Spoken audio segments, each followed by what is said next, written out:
Please rise for tonight's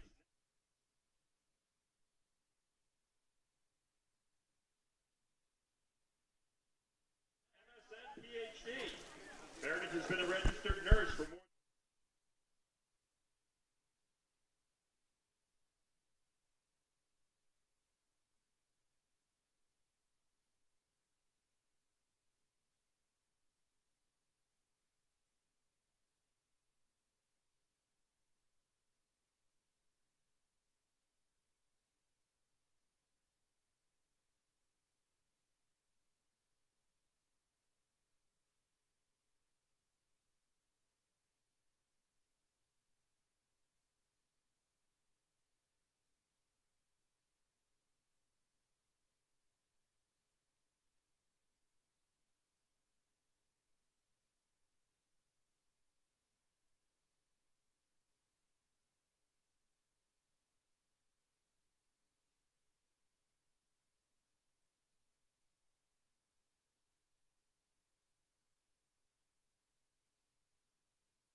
Good evening from Veterans Field alongside Brad Klein with Will Connerly here. And the Yarmouth Dennis Red Sox have not lost in 5 games. They look to continue that trend tonight alongside Brad Klein. And it's a beautiful evening despite the rain. We're just glad that we've got this game going. It's not a beautiful evening, but you're only saying it's a beautiful evening because it looks like we're going to get to play baseball. Yes. Look, it's windy, it's bitter, it's cold. I didn't dress appropriately. I'm in shorts, but there's baseball, so there's nothing to complain about. And that's the exact point that was, because there's baseball was at one point earlier today, those were legitimate questions about things happening. Teams did not take on-field batting practice. Rain was coming down. The mound and home plate area was tarped for some time. We're actually under a tent here at Veterans Field, just beyond home plate, a little off to the left side. And so a nice view, of course, with the rain coming down a little bit. It seemed like it was going to play a factor, and it still might. The wet field conditions could play a factor into tonight's game. It definitely will. We were talking to Nick Domkowski earlier this week, who's not going to be pitching for Y&D, and he said that he actually prefers rain to heat. So, and just because heat really bogs him down. So I guess the moral to that story is it could be worse. That being said, it's always going to be a variable. The landing spot for the pitchers, what the batter's box is going to look like upon leaving on a tough ground ball to the left side. Will the hitters be a step behind? That's a question that's going to be asked throughout the game. And a question for the Yarmouth Dennis Red Sox will be how they can approach the talented right-hander. Daniel Fetterman takes the mound for the Anglers.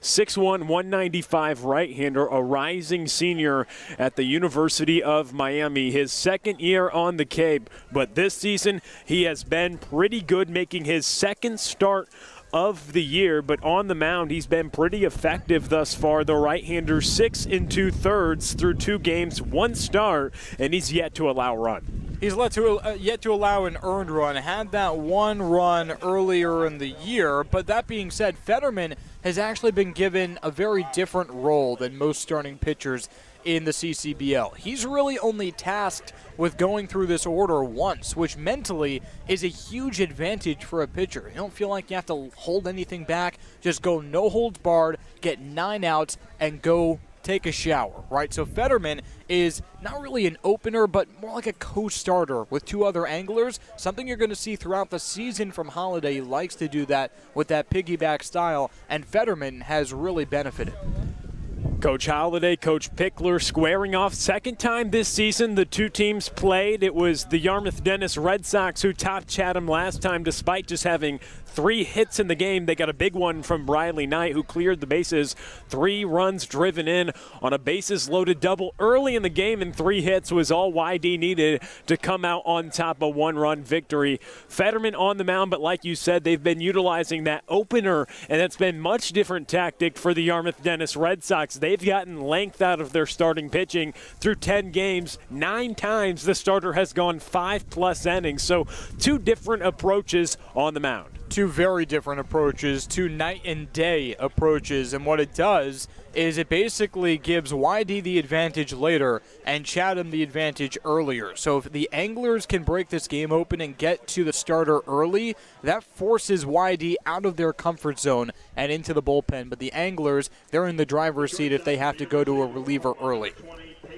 And Chatham hasn't won in 4 games, but the last time they did pick up a victory is when they utilized Fetterman and other pitchers out of the bullpen to comply with that rotation. Meyer getting the start on the mound for the YD Red Sox. You'll see him in the bottom frame of the first, has 1 previous appearance this season, and we'll tell you a little bit more about him next frame. But Peyton Graham up to the plate, had 1 of the 3 hits against Chatham the last time they played, as that ball is fouled away on the first offering. 0-1 the count. But Graham, he's been on a roll. 9 for his last 24 over the past week with 2 home runs. Had a 4-hit performance 2 games ago. And the Oklahoma Sooner in the box. A foul ball. Ball ran up and in on Graham. And the ball foul, so it makes it 0-2 the count, as Fetterman gets ahead of YD's leading hitter. And for whatever reason, Graham has this innate ability to hit in any slot in the order. He could be the 2-hitter, 3-hitter. He could even hit 9th if you need him to. But most hitters are not comfortable with that leadoff spot. For whatever reason, he is. Fetterman out of the wind in the pitch. The breaking ball evades him upstairs, so a ball and 2 strikes. Peyton Graham, then Tanner Smith, Chase Luttrell, Nate Baez, Drew Bowser making his first start for the Yarmouth Dennis Red Sox. Wyatt Hoffman, Cade Hunter, Drew Compton, and Briley Knight, the lineup today for the Yarmouth Dennis Red Sox. And the 1-2 pitch. That pitch misses upstairs as well, so 2 foul balls and then 2 high breaking pitches evens the count at 2 balls and 2 strikes. And that is a very bad sign for Fetterman. He relies on that breaking ball late in the count, and if he can't land it, he's in trouble. As Graham, the 3rd foul ball of the at-bat, rifles it down to the left side. But you're right, he rifles it. He was on that fastball. In fact, he was early on the fastball because he was so antsy he knew it was coming, because he knew that Fetterman, after throwing 2 breaking balls over his head, wasn't going to go with another breaking ball to Graham. Fetterman's been really good through 2 outings here with Chatham making the start. And the 2-2. Swing and a miss, and the breaking pitch that was upstairs a few times in the at-bat is able to get Graham, and there's 1 away after he strikes out swinging. to lead off the ball game. You know, it actually looked like a changeup, which, in my opinion, I almost hope it's a changeup because that is a genius way to go. If you're Fetterman, you can't get that breaking ball over the plate. Peyton Graham anticipating that fastball, and what do? You throw a few MPHs off of the pitch and challenge him. As Tanner Smith up to the plate. 4 for 24 on the season, hitting a .167. Playing left field today for YD. Takes the first pitch low and away for a ball. And the 1-0 is fouled away to the left side. Fetterman from Pembroke Pines, Florida, which is about an hour from the University of Miami where he pitches. Making his second year on the Cape. Had 5 starts in the 2019 season with a .576 ERA. A ball and a strike here to Tanner Smith, and the pitch from Fetterman. Misses low, so 2 balls and a strike. Chase Luttrell waiting on deck. This is a big, big opportunity for Tanner Smith with some new additions to the lineup. You almost feel like there are some players breathing down his neck, bidding for that spot in the premier part of the order. Fetterman throws it in there for a strike, evens the count at 2-2. And the 2-2 pitch from Fetterman strikes him out looking on the outside corner, so back-to-back strikeouts to open the game for Fetterman. Fetterman had 10 strikeouts compared to 0 walks through 6 2/3 coming into this game, and strikes out the first 2 Red Sox he sees. Now Chase Luttrell to the plate, 8 for 35 on the season, hitting .229 in the 3 spot for YD, and takes a strike on the first pitch from Fetterman. And Luttrell far from the problem offensively for YD, and yet he still knows that he's capable of more. Says he's only really barreled 1 ball this year. Pitch misses low in the dirt, scooped up by Tumez, the catcher Dominic Tumez. Behind the plate, Andrew Benefield at third, Josh Rivera at short, Seth Stevenson at second, David Mendham at first. Jake DeLeo, Caden Trinkle, and Logan Britt patrolling the outfield for the Anglers as the pitch misses low. So 2 balls and a strike. Fetterman with 2 outs here in the top of the first. Back-to-back strikeouts to open up the game. And the 2-1 pitch. Swing and a miss. Used an off-speed pitch. Luttrell was out in front of it. So now a 2-ball, 2-strike count with 2 outs. Fetterman trying to strike out the side here in the top of the first, the 2-2. It's hit hard to the right side. It's through, and a 2-out base hit for Chase Luttrell. That brings up Nate Baez, who's been really hot for the YD Red Sox over the past week. It's just a great piece of 2-strike hitting for Chase Luttrell. Didn't even look like, it almost looked like a defensive swing, saying, okay, that slider was pinpointed pretty well on the outer half. Let me just go down and get it. And his wingspan is so good, and he was able to get that barrel through the zone so well. He was actually able to pull it, which to me was the most impressive part. So Nate Baez to the plate, 8 for 23. 8 for his last 23, hitting .348 over the past 6 games.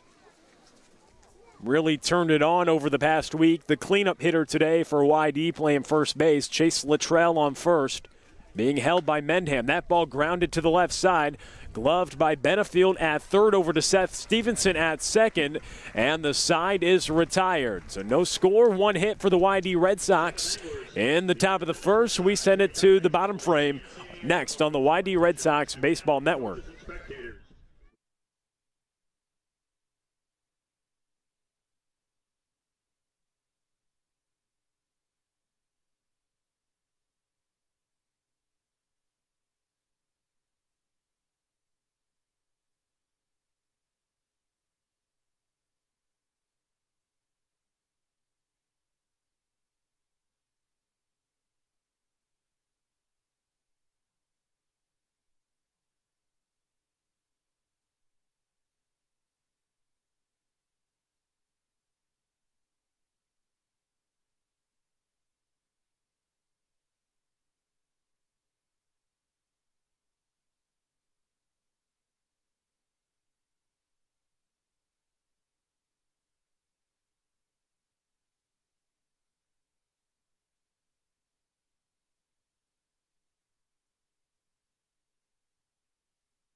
Back with you on the YD Red Sox Baseball Network. No score, bottom of the first, and Chatham comes to the plate. Josh Rivera, Jake DeLeo, Caden Trinkle, David Mendham, Andrew Benefield, Lyle Miller Green, Logan Britt, Seth Stevenson, and Dominic Tumez. The lineup for the Anglers, and the starting pitcher is Adam Meyer. Adam Meyer making his second start of the season for the YD Red Sox. But he's had 8 days of rest since he threw last Wednesday against Wareham, as that first offering to Rivera misses low on the fastball. 4-seam, 2-seam changeup, primarily the mixture you're going to see from Meyer.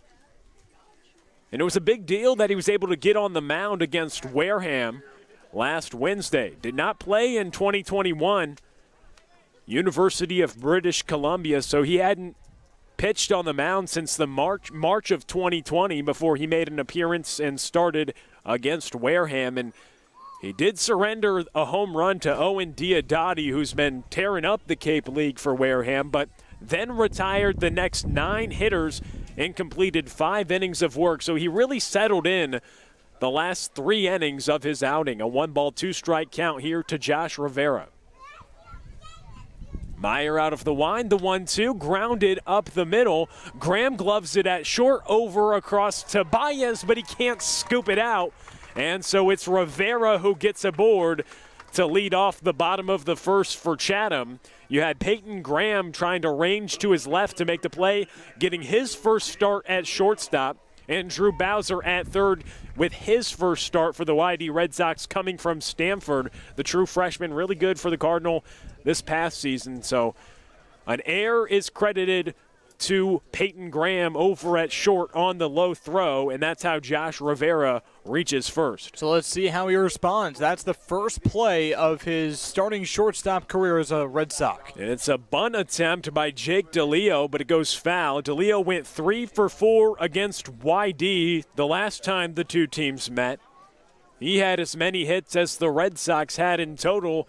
However, YD was able to prevail in that game at Red Wilson Field. Jake DeLeo, though, 10 hits on the season, 10 for 34, hitting .294 on the year, swinging it from the right side, playing left field today. And 0-1 the count after the bunt attempt went foul. Meyer with a check over on Rivera at first. Oh, can you even call it a check? That was a ginger throw, almost like a John Lester throw over there. Just keeping an eye over on Rivera. Rivera, the shortstop from Florida, over at first, being held by Baez after the pitch from Meyer misses high. So a ball and a strike here to DeLeo. Trinkle is on deck. DeLeo from Georgia Tech has had a nice start through 10 games on the Cape. And the 1-1 pitch from the stretch by Meyer. It misses low, so 2 balls and a strike. Meyer allowed an unearned run in the first and then surrendered a 3-run home run, so he had 5 innings and 3 earned runs allowed. Was able to fill up the strike zone nicely, just surrendered 1 walk in his first appearance. And there's a strike right there towards the upper portion of the strike zone. The battery today working with Cade Hunter. Right side of the infield at second base is Wyatt Hoffman. He's done a pretty fine job on both sides of the ball this past week. Nate Baez at first, Tanner Smith, Briley Knight, and Chase Luttrell in the outfield, the 2-2. It misses low, so the count swells to 3 balls and 2 strikes. Caden Trinkle, the center fielder, is waiting on deck. As Josh Rivera is on first base, he reached on an error by Peyton Graham, making his first start at shortstop. So a new left side of the infield defensively for the YD Red Sox today. Meyer with a quick check back over. But Meyer is definitely well rested in the YD Red Sox, who have gotten great length out of their starting pitching to begin this season. That's what Coach Pickler and pitching coach Tom Vasella looking for from Meyer today. A swing and a miss on the 3-2 pitch, and Meyer records the strikeout. So 1 away here in the bottom of the first. Great response from Adam Meyer right there. He actually forces a ground ball against Josh Rivera, the leadoff man, right to short. Could have been a nice play by Peyton Graham, but more importantly, should have been a made play by Peyton Graham. And he responds by winning the staring contest with DeLeo on 3-2. So 1 out and 1 on. And here comes Caden Trinkle, takes the first pitch for a strike. Trinkle 3 for 19 on the season, hitting a .158. Chatham hitting .213 on the season as a team with 9 home runs and 8 doubles. And the third check over on Rivera at first base. He gets back with plenty of time. So Trinkle at the plate, 1 out, 1 on. And here comes the 0-1 pitch from Adam Meyer. And it misses high, so a ball and a strike. Meyer, good hard fastball, mixes in the 4-seam and the 2-seam. Someone who's really excited to be here on the Cape and trying to showcase his abilities, but also working on some new pitches as well to develop in his repertoire. That ball grounded up the middle, off Meyer's glove, flip over to Hoffman at second from Peyton Graham, and they get the lead runner, Josh Rivera, off the base paths. Caden Trinkle reaches via the fielder's choice, the 164 FC if you're scoring at home. Oh, yeah. No, believe me, I was just about to make that note. So a great play by Peyton Graham to read the deflection. And the thing is, he kept his eye on the ball the entire time. Not the ball path, but the ball, recognizing that there was a very realistic possibility that it was pinballed somewhere off of Meyer by the mound, and his trajectory was going to have to change. So there's 2 away here in the bottom of the first. Another eye over on the runner at first. This time it's Caden Trinkle. Josh Rivera began the frame, getting on via the air by Peyton Graham. Meyer responded, got the strikeout of Jake DeLeo, who's been Chatham's best hitter thus far this summer. And then Trinkle grounds into the 164 fielder's choice, reaches at first, and David Mendham at the plate takes a pitch for a strike, 0-1 the count. Mendham, a kind of guy that could really hurt Meyer here as a lefty with a lot of power. We both agree that he's actually pitching very well right now, but as he'll tell you from his Wareham experience, one bad pitch, one hanging slider could be the difference. Mendham 1 for 6 on the year, hitting 167. His third game tonight here with Chatham and hitting in the cleanup spot, playing first base.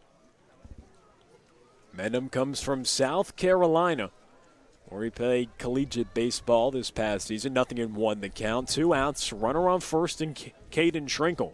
And it was also a nice play by Peyton Graham at short, coming off the heels of making an error on the first play here in the bottom frame of the first, but it hit off Adam Meyer's glove, and Graham had to stay with it, like you mentioned, and had a nice flip over to Wyatt Hoffman. And it was also a nice pitch there by Meyer to make it a 0-2 count.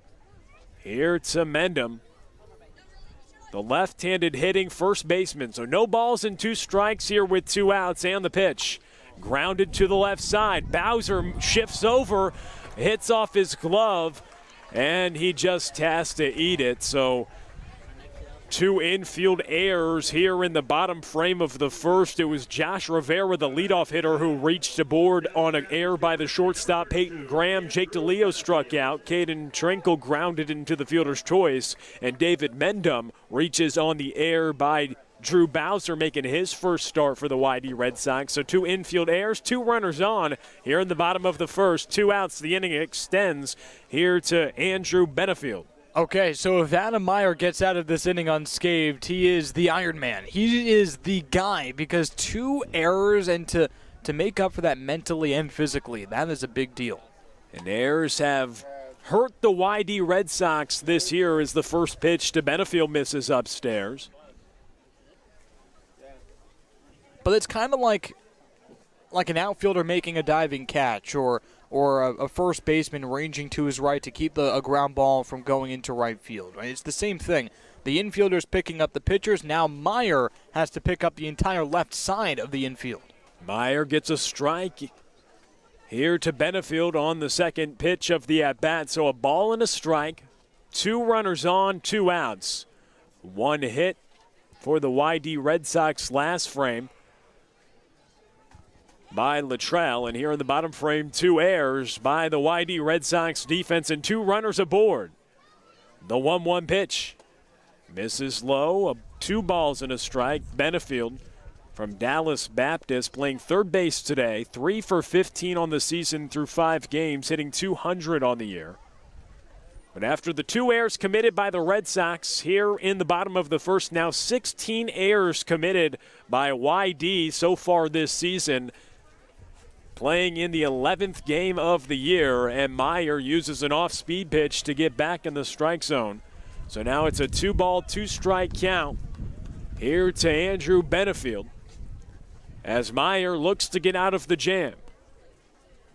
So he's induced a few ground balls this frame and trying to work around a few defensive miscues by the YD Red Sox. 2 balls, 2 strikes, 2 outs, and Meyer steps off, trying to get on the same page with his battery mate, Cade Hunter, behind the dish.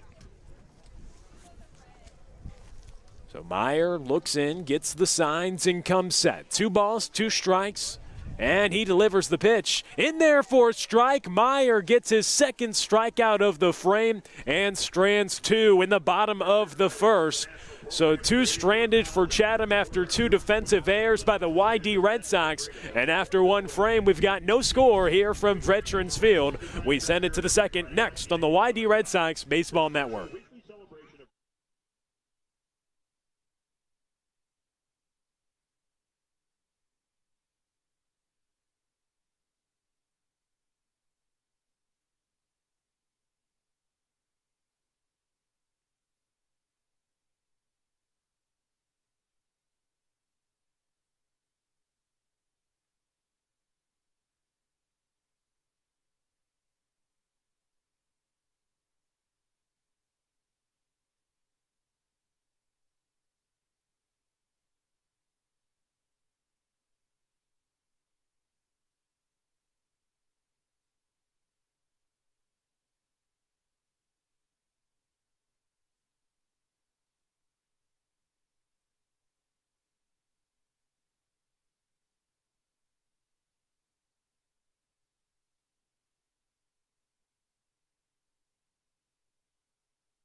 Back with you on the YD Red Sox Baseball Network alongside Brad Klein with Will Connerly. And here in the top of the second, no score. 1 hit for YD in the top of the first. And 2 errors by the Red Sox in the bottom frame, but Adam Meyer was able to work around it with a couple strikeouts as the first pitch from Fetterman here to Drew Bowser's in there for a strike. Swing and a miss on the second offering. So in an 0-2 hole, Drew Bowser from Stanford had a really good season in his true freshman campaign. From Los Angeles, went to Harvard Westlake, then took his talents to Stanford, where he led the team with 16 doubles. And Stanford reached Omaha. Was a big part of that team who made a trip to the College World Series, ended the season on a 7-game hit streak, including a 3-hit game against Arizona during the College World Series. As that pitch misses high, a ball and 2 strikes. Fetterman gets the signs, shakes once, and from the wind, he delivers the 1-2, swing and a miss. And it's another strikeout recorded by Fetterman, his third. And with one out here in the top of the second, Wyatt Hoffman comes to the plate. So that's the first we're seeing of Drew Bowser, and the first thing that hit me was before he even took a swing, before he even faced a pitch, his bat is so high and it's vertical. There's no even angle to the way he holds it, so he has to angle it and then follow through on his swing, which takes a lot of time. He was behind on all those pitches, and I think that's why his bat path is way too long. Wyatt Hoffman to the plate, takes the first pitch for a ball, and here comes the 1-0 pitch from Fetterman. That's a strike, so 1 ball, 1 strike. Wyatt Hoffman, last 6 games, he's 7 for his last 16, hitting .438. He's been on a tear the past week. And here comes the 1-1 from Fetterman. That ball hit well to the left side, and it's down for Wyatt Hoffman. Rounds first and motoring into second base. He's going to think about 3. No, he rounds and stops with a double. So Wyatt Hoffman continuing on a tear. Now 8 for his last 17. The bat has really heated up for Wyatt Hoffman. What an incredible turnaround. I don't know if you can call it really a turnaround because his slump was pretty short, but a lot of Red Sox fans early on in the season really they're very eager to develop opinions. And the opinion that they developed of Wyatt Hoffman early on wasn't too hot, but now you have to change that optic because Wyatt Hoffman has emerged as one of the most reliable players offensively and defensively that YD has. That's now a 5-game hit streak for Wyatt Hoffman. Second consecutive game he's doubled after starting the year 0 for 5. He's now 8 for his last 17, and he's on second base with 1 away. Here in the top of the second, Cade Hunter to the plate. He's had a slow start here on the Cape. 3 for 22, hitting a .136. Catching today for the Red Sox, and an off-speed pitch in there for a strike. And when we talk about the breaking balls with Fetterman, he has a four-seam, and then he's got 2 breaking balls, one that moves horizontally and then one that's vertical with the movement. And ahead 0-2 on Cade Hunter, the left-handed hitting catcher. Wyatt Hoffman on second after he had the 1-out double to left field. And a check over on Hoffman. Hoffman, a big double against Wareham on Wednesday, helped the YD Red Sox salvage a tie. It was their 4th tie of the season. YD 4-2-4 on the year with 12 points atop the East Division. And the pitch. Cade Hunter gets rung up on the breaking pitch, and another strikeout recorded by the right-hander, his 4th strikeout, and now 2 outs in the top of the second. So it actually looked like the umpire, the home plate umpire, Alan Librador, just did not say that Cade Hunter swung, which is pretty crazy because it did look like he went around, but what that means is Hunter checked his swing, and he's very, very indecisive at the plate right now. I think he's second-guessing himself, maybe overthinking right now, and that just is the sign of a struggling hitter. And the stats say that he was starting to pick it up, but it looks like Cade Hunter might be on the backswing right now. And now Drew Compton to the plate. 2 for 18, hitting .111 on the year, and he fouls that first offering from Fetterman back. 0-1 the count after the foul ball went out of play. Wyatt Hoffman standing on second. Second consecutive game with an extra base hit. Those are his only 2 on the year, standing on second. Here with 2 outs, Compton at the plate. Big spot for Drew Compton, dropped all the way down to the 8-hole, and Scott Pickler has been working with him tirelessly. Every time I turn around, it looks like Pickler's working with Compton on his swing, probably more than any other player on the roster, and he wants him in the middle of the lineup. The 0-1 pitch, swing and a miss by Compton, way out in front of the breaking ball. Now in an 0-2 hole, Compton, the switch-hitting designated hitter out of Georgia Tech, same school that Jake DeLeo goes to, the left fielder today for Chatham. No balls, 2 strikes here with 2 outs. And Wyatt Hoffman on second, the 0-2. And it was Fetterman who kicked and then turned around to look at Wyatt Hoffman, who was on second. Now he comes set at the hip. And the 0-2 pitch. And Compton gets a piece of it, fouls it back to the backstop to stay alive. He hasn't been on a pitch in a really long time. It feels like he's always out in front or always way behind, which is the sign of a guessing hitter who's not guessing very well. Compton trying to battle here with 2 strikes, no balls and 2 strikes, 2 outs. Wyatt Hoffman on second base. Fetterman at the hip and the pitch. The breaking ball misses low. Compton doesn't chase, and a ball and 2 strikes. Wyatt Hoffman standing on second. Been a real bright spot over the past week for the YD Red Sox with his glove and with his bat. Has hit safely now in 6 of the past 7 games. In scoring position with 2 outs. YD with hits in the first and second frame. And Compton takes another breaking ball low there, evens the count at 2 balls and 2 strikes. And that was really, really close. That front door, I don't want to call it a slider because Fetterman might get mad. He doesn't call it a slider, probably just because of the grip. But that front door breaking ball right on Compton's toe, it really looked like that could have been it. Fetterman comes set, and the pitch grounded toward the left side.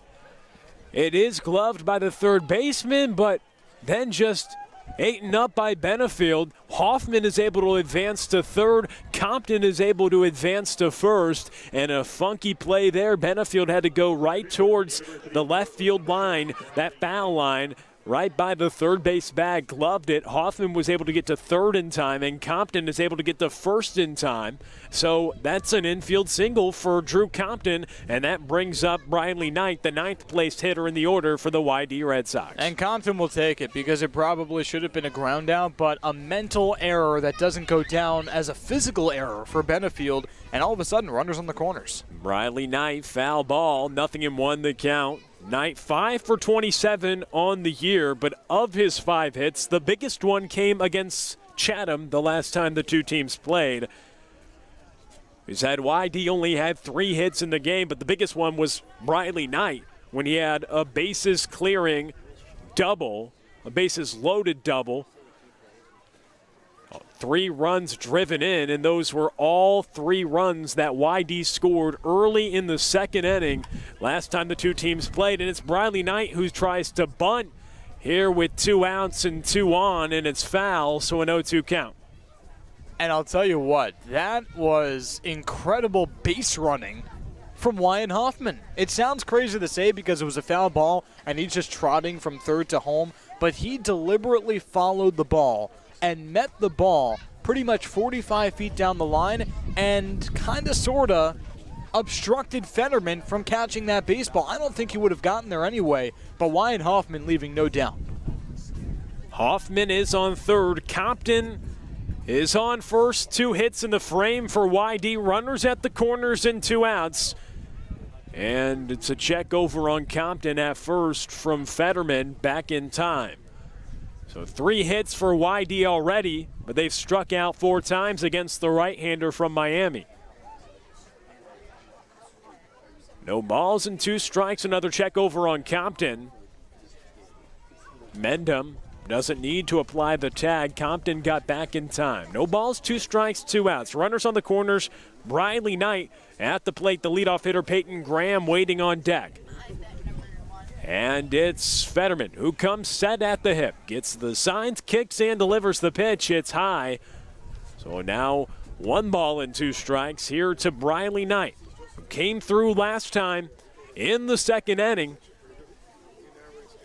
with a 3 RBI double against Chatham. Can he come through here? No score here in the top of the second. Runners on the corners for the YD Red Sox. Fetterman comes set. Delivers the 1-2, and that ball hit towards center field. Is it going to drop? It does. 1 run comes across for YD in Wyatt Hoffman, and it's a 2-out RBI knock for Briley Knight. 1-0 lead for the YD Red Sox here in the top of the second.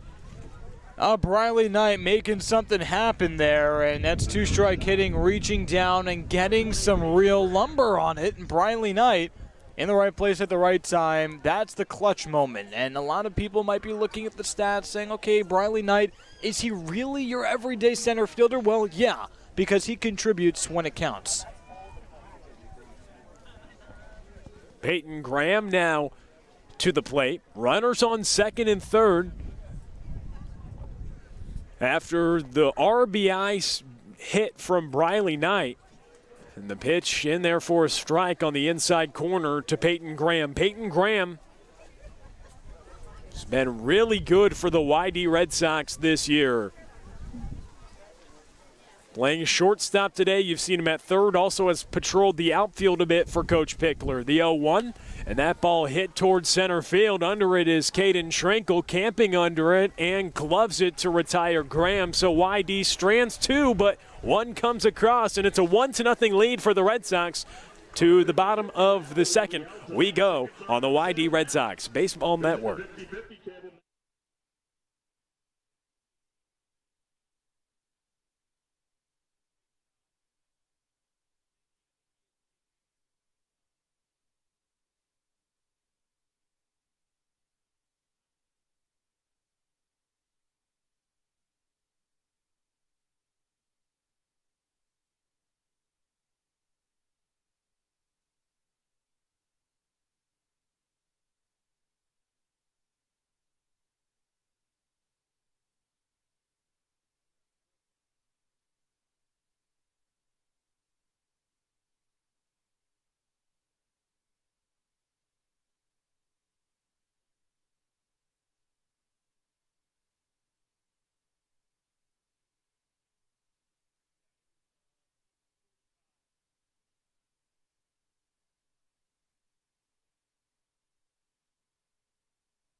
Back with you on the YD Red Sox Baseball Network alongside Brad Klein. Will Connerly here with you, and it's a 1-0 lead for the YD Red Sox. Who came through? It was Briley Knight once again in the second inning against Chatham. It was a single that brought home a run, and the inning was able to extend because Drew Compton got the infield single, and then Briley Knight got the hit. 4 hits through 2 frames for the YD Red Sox, as it's Lyle Miller Green, the designated hitter, up to the plate. He's 6 for 32 on the year, hitting 188, but he's 0 for his last 11. And the 0-1 pitch from Meyer misses low, so a ball and a strike. Yeah, well, Miller Green has a great chance here to break out of that slump because Chatham needs a table setter right now against Adam Meyer, who threw really, really well in the first inning. Pitch misses outside. 2 balls and a strike. Adam Meyer on the mound working with the catcher, Cade Hunter. He worked around 2 errors by YD in the bottom of the first. One by Peyton Graham, the shortstop, one by Drew Bowser, and that ball sprayed toward left center field, and it's gone. A home run for Lyle Miller Green, his 3rd of the year, and he breaks out of that 0 for 11 slump and ties the game in the bottom of the second. Chatham 1 and YD 1 after a home run to lead off the bottom of the second for Lyle Miller Green. Now forget table setter, Lyle Miller Green getting it done. And what did I say in the first inning? Adam Meyer throwing really well, but if you leave a slider up, anything can happen. And all of a sudden, tied at 1 apiece. Second start for Adam Meyer, and second time he surrendered a long ball, this time to Lyle Miller Green. And Miller Green, who had struggled as of late, he was 0 for his last 11 before depositing that ball to left center field over the fence. It is his 3rd home run of the season for Chatham, which does lead the team. Chatham with 10 home runs as a team, 3 of which now come from Lyle Miller Green. And the 1-0 pitch from Meyer misses low here to Logan Britt. Logan Britt, somebody also who has an 0 for streak, 0 for 14 on the season thus far. Britt coming from Texas A&M. And Meyer falls behind. 2 balls and no strikes. The pitch, he gets back in the zone, so 2-1 count here to Britt. So it was YD who scored in the top of the second on a Briley Knight RBI hit. and turn around a home run to lead off the bottom frame of the second. Lyle Miller Green is able to tie the game with his third home run of the season. Meyer's pitch misses outside the zone. Count runs to 3 balls and a strike. Here to Logan Britt, the right fielder, the 3-1. Misses outside, so a home run and a free pass to begin the bottom frame of the second for starting pitcher Adam Meyer. Well, Meyer all of a sudden has lost command of that slider. And if he doesn't have his slider, it's going to be tough for him to get outs. So right now the name of the game is focus on the hitter, focus on that slider, and the rest will come. The Temple College middle infielder, Seth Stevenson at the plate, takes a healthy hack, swings through the first offering. 0-1 the count. Nobody out. A home run by Lyle Miller Green to begin the frame, and then a free pass to Logan Britt. He's on first. Seth Stevenson at the plate. 6 for 18 on the season, hitting .333. He grounds this one to Bowser at third, throws it over to Baez at first, and there's one out here in the bottom of the second. It's Britt who advances to second on the play, and Stevenson, who is 4 for his last 7, grounds out. Just hit a little nubber over to Drew Bowser, who gloves it cleanly and retires Stevenson for the first out here in the second. Yeah, especially with Stevenson's speed, that ball was hit way too softly for Bowser to even think about going for 2. So it's a good move for him to not even flinch and know in his periphery that Logan Britt was basically already on second base. Dominic Tumez, the catcher, hitting 9th for Chatham today. Making his first appearance for Chatham, was recently activated. Josh Rivera, the leadoff hitter, waiting on deck. It's Britt who walked and then advanced on the ground out, so he's on second base as that ball sprayed foul to the right side and out of play. So Adam Meyer trying to work around the walk. He surrendered with no outs after he led up the home run to Lyle Miller Green, facing off against the 9th place hitter in Chatham's lineup, Dominic Tumez. A ball and a strike here with 1 out, with Logan Britt on second base in scoring position. A ground ball to Peyton Graham, shifts to his left, gloves it, throws it over to first, and it's a ground out for Dominic Tumez. Nice play made by Peyton Graham at short, and there's 2 outs. Logan Britt advances 90 feet over to third base, but now 2 gone for the leadoff hitter, Josh Rivera. And there's Adam Meyer just forcing weak contact on the ground. That's what you have to do. After giving up the long ball, keep the breaking balls low and make sure that there's really nothing that you can do in terms of real integral damage. So Tumez grounds out to Peyton Graham. That brings up Josh Rivera. And speaking of inducing the ground balls, that's all Adam Meyer has done. One time through the lineup, Josh Rivera, David Mendham both had ground balls, but it resulted in errors on the left side of the infield. Caden Tringle reached on a fielder's choice, and it was a ground ball. And then the other 2 outs recorded were ground outs here in this frame. So 2 strikeouts, the rest ground outs for Adam Meyer thus far. And if they weren't ground outs, they were errors committed by the infield for YD. So Meyer doing a nice job keeping the ball on the ground despite letting up that home run to Lyle Miller Green. Tied at 1 here in the bottom of the second. And it's a foul ball by Rivera, who moves up the first base line a little bit, seemed to be shaken up a little bit on that foul ball. So a ball and 2 strikes, Josh Rivera. 5 for 33 on the season. Reached on an error to lead off the bottom of the first. Rivera, the shortstop for Chatham today, plays at Florida. Takes his time, gets back into the box with a 1-ball, 2-strike count. It's Logan Britt who's on third base. The go-ahead run for Chatham, tied at 1 here in the second. Meyer comes set and delivers the 1-2, and it's Rivera who stays alive. Just got a piece of it and fouled it away, almost into the glove of Cade Hunter. the YD catcher. So we'll do the 1-ball, 2-strike pitch again with Adam Meyer trying to strand Logan Britt at third base, and Rivera trying to come through here with 2 outs. A ball and 2 strikes here with 2 outs in the bottom of the second. The pitch hit hard to the left side. Peyton Graham gloves it, throws it across the diamond. Baez with the scoop, and it's a runner stranded for Chatham in the bottom of the second. Lyle Miller-Green with his 3rd home run of the season to tie the game, but it's Graham with a nice play to end the frame here in the second. To the 3rd we go on the YD Red Sox Baseball Network. We're tied at 1.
Back here on the YD Red Sox Baseball Network alongside Will Connerly, I'm Brad Klein. Glad to be with you. And Will, we're tied at 1 apiece between Chatham and YD.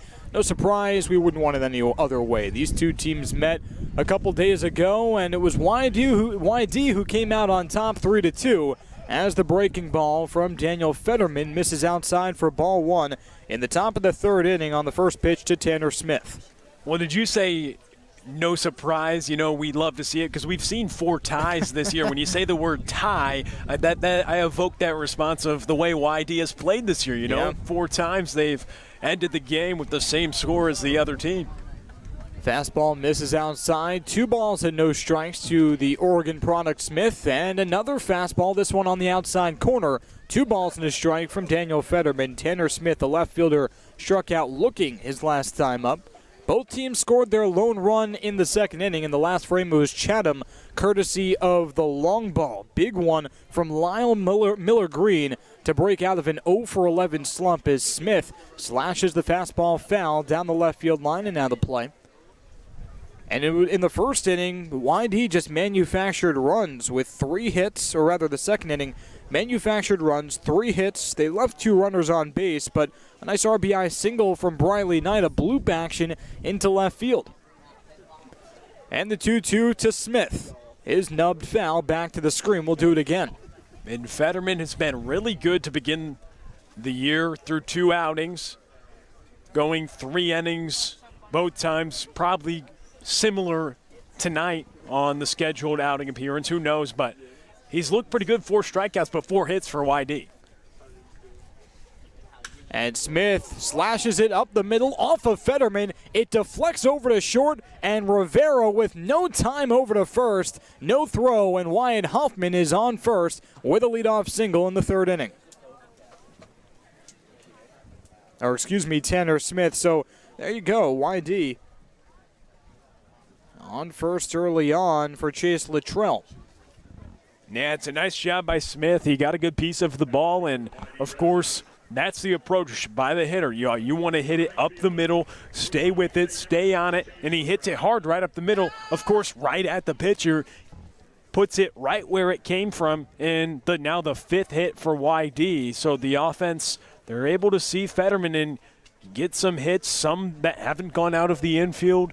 Drew Compton and there's Smith, but Smith got a good piece of that one.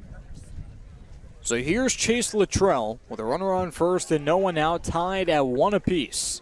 The lefty from Long Beach State watches the fastball at the knees for strike 1. So Fetterman is just trying to stay ahead of the counts. He's been throwing pretty well too, but it's, as I mentioned before, a different run that he allowed. 3 hits as opposed to Myers' 1 long one. And Smith scurries back to first on the second throw over of this at-bat. And it was Wyatt Hoffman who had the hit that he squared it up, had the double to left. Drew Compton with the infield hit, and Briley Knight with the bloop RBI hit. 1 ball and 1 strike to Chase Luttrell now. And so that was how, like you said, they're able to manufacture some runs. And that's what they want to do, give Adam Myers some support, some solid run support. Breaking ball down below the zone for ball 2. So Chase Luttrell from Long Beach State in his 3 years, a .291 hitter in 108 games played. Lines it foul, back to the screen. 2 balls and 2 strikes now. And the funny thing is, his career as a Long Beach State dirtbagger could very well be over. The draft coming up in mid-July, July 11th, 12th, and 13th, and he's expecting to hear his name called, likely on day 2. And if that happens, odds are he's going to go pursue professional baseball. The 2-2 misses low for ball 3. That one was close. The slider was just an inch low from Fetterman. And Brad, you mentioned the case with Luttrell is the case with a lot of players here on the Cape, but with the draft coming up, it's a very unique situation than any other season. Runner goes, Smith on his way to second. Luttrell waves at the fastball high. He strikes out, and Tanner Smith is thrown out at second base, courtesy of the missile from Dominic Tumes. Wow, that was talk about coming. We saw Cody Huff do it his first game at the backstop. He fired 2 runners, 2 caught stealing behind the plate, and then Tumes does the same thing. So now 2 outs. And even though Dan Fetterman, that is, allowed that leadoff single, he's only faced the minimum in the 3rd inning, and Nate Baez takes ball 1. Grounded out to 3rd his last time up. Came in the 1st inning, and Baez smacks that one to center field. Retreating back is Tranquil. He finds it in the wind, and he's under it to make the catch. Side retired. Now no runs, 1 hit, and no one left on. In the middle of the 3rd, it's YD 1 and Chatham 1 right here on the YD Red Sox Baseball Network.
Let's do it.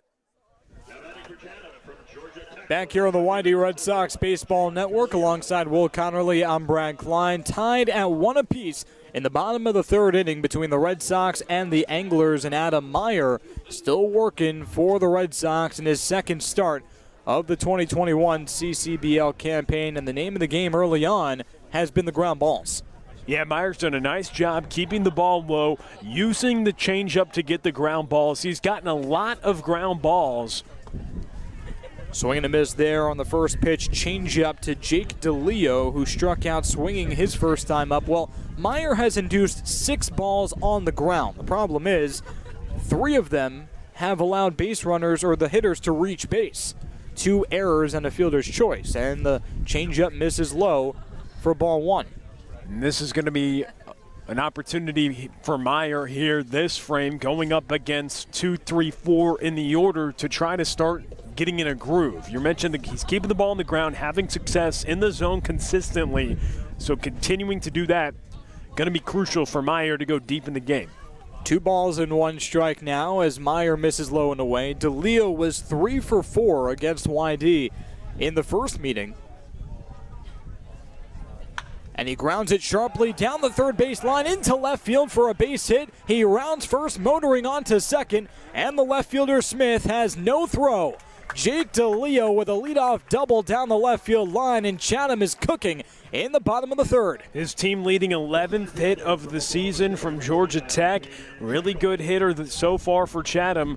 And in the 2-hole, that brings up the middle of the order. Nobody out and a runner in scoring position. So a third frame in a row that Meyer is going to try to work around trouble. It was 2 errors in the first, a walk last frame in the home run, and now a leadoff double. That's another ground ball. Another ball hit well on the ground, though, resulting in the double. Enter Caden Trenkle, the left-handed hitter hitting Oklahoma State Cowboy, who waves at the breaking ball that would have missed outside for strike 1. Now from Hillsboro, Texas, the rising sophomore played in 52 games and started 50 of them, hitting .268 in his Oklahoma State career. And the 0-1 breaking ball misses just high, 1-1. And he's got the ground balls because when you have that late movement, late action on a hard fastball, it can get in on the hands. And he's eyeing on some ground balls and some strikeouts in this frame to work around some trouble. I'll see if Holiday wants to go small ball here with Trenkle as he blasts one down the left field line. That answers my question.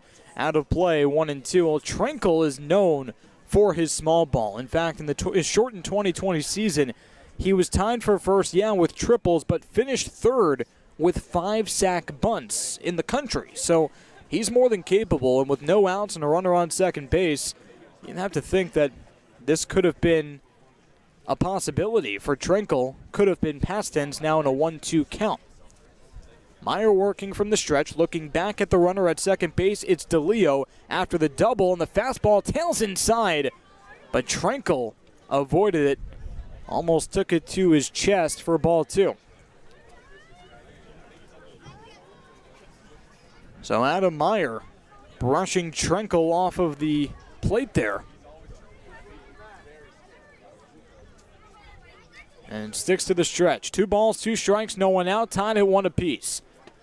And the 2-2 misses low for ball 3. Just missed there. Not a bad pitch there on a 2-2 count, but something that he wants to try to locate. You don't want to leave any breaking pitches up with a runner in scoring position, but now trying to bear down. Has Cade one hitter today when the count was full. Try to do the same here. Full count with a runner on second base, no one out. Payoff pitch is inside. Did he check his swing? He held up. Ball 4.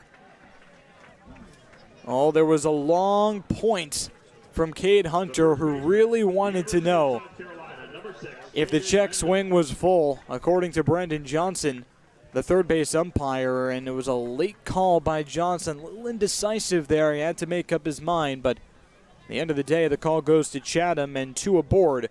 In the first 2 batters of the bottom of the third inning, brings up the cleanup hitter, David Mendham. Got Mendham to hit a ground ball last time.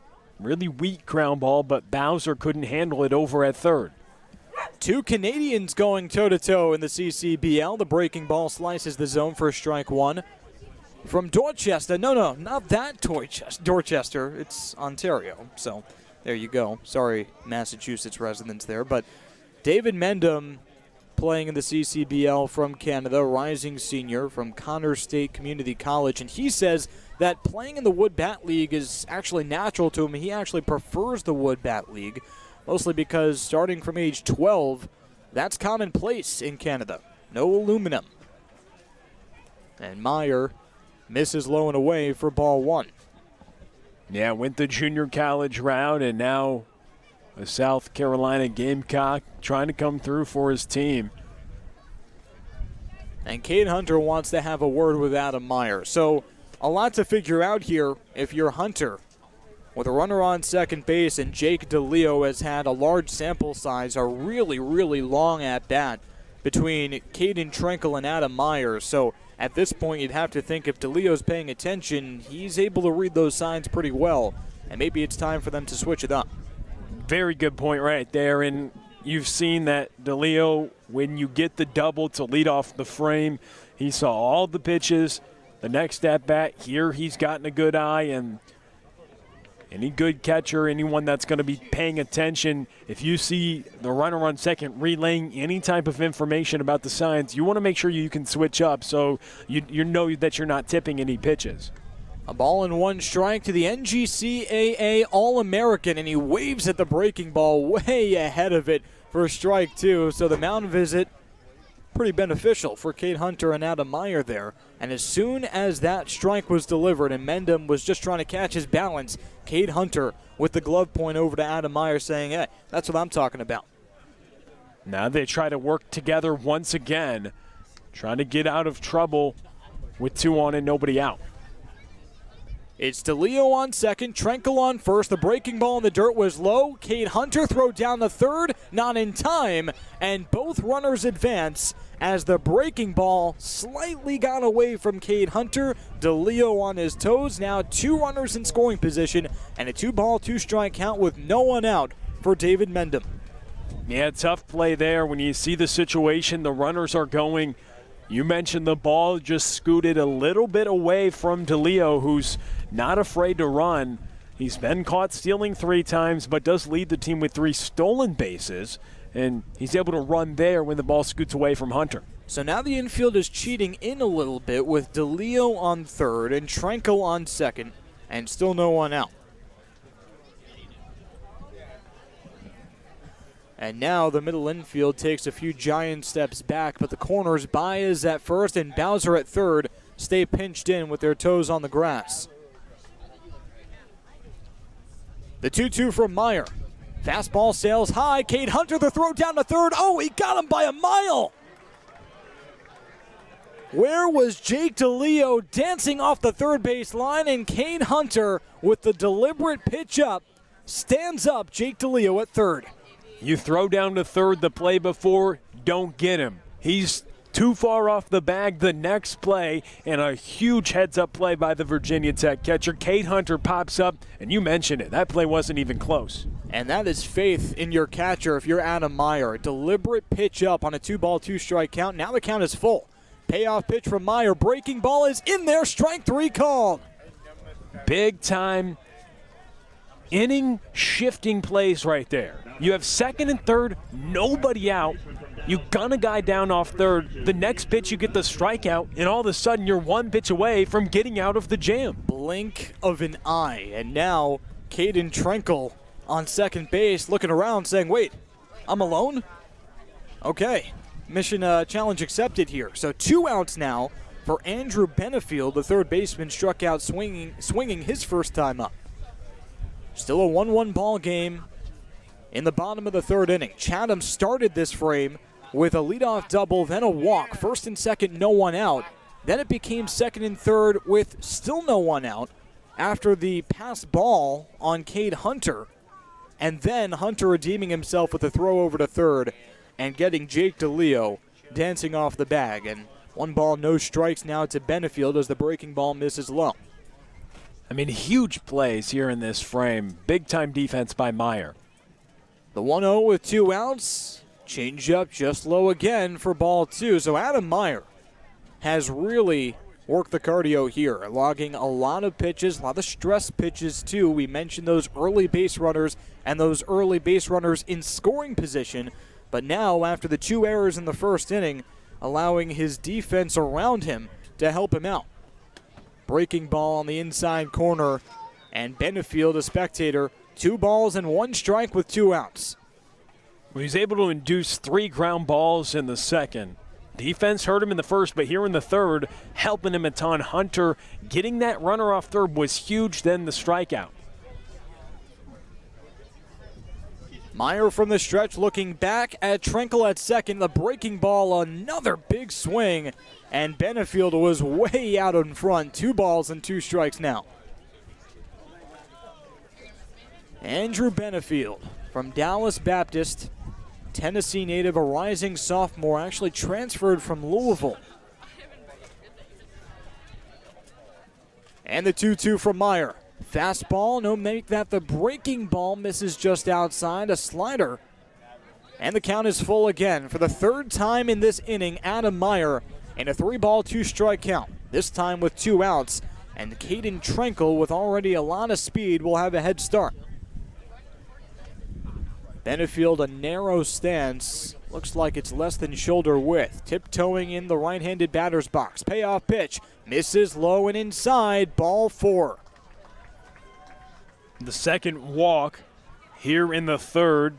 Going to try to work around it, and somebody that's dangerous coming to the plate. It's Lyle Miller Green, who, yeah, he's 1 for his last 12, but he also has that home run as his 1. And it was in the last inning in the second to break open the game for Chatham and get the scoring going for the Anglers. So now 2 outs with a runner on first and second. It's Trenkle on second and Benefield on first, both the benefactors of walks. 3 walks already for Adam Meyer, and the pitch low for ball 1. Advancing to third base with no throw is Caden Trenkle.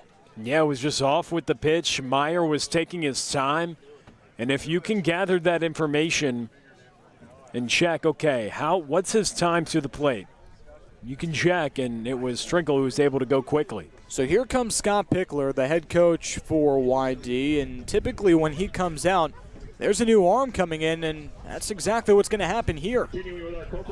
Uncanny ability to pull a pitcher mid-count. Scott Pickler says to Adam Meyer, hey, your night is done, and we have a new Red Sox coming in the game. A premature exit for Adam Meyer, tied at 1 apiece, 1 ball, no strikes, 2 outs, and runners on the corners. We'll tell you about the new fresh face coming into the game for the Red Sox on the other side, right here on the YD Red Sox Baseball Network.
Back here on the Windy Red Sox Baseball Network alongside Will Connerly, I'm Brad Klein. 1 ball, no strikes, 2 outs, tied at 1 apiece, and enter Jacob Metter.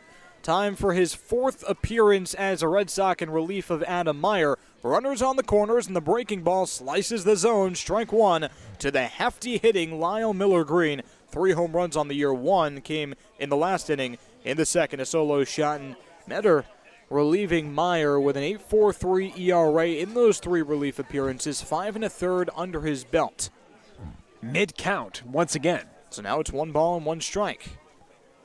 And the fastball misses low. 2 balls and 1 strike. Checked his swing, and according to the first base umpire Ryan DeMore, he did hold up. So it's now 2 balls and a strike. And Pickler, the longest tenured manager in the Cape Cod Baseball League, goes to that ability a lot. Going to pull the guy mid-count, and I know maybe the factor that Miller Green hit a home run off Meyer last time, he's seen enough, maybe the reason.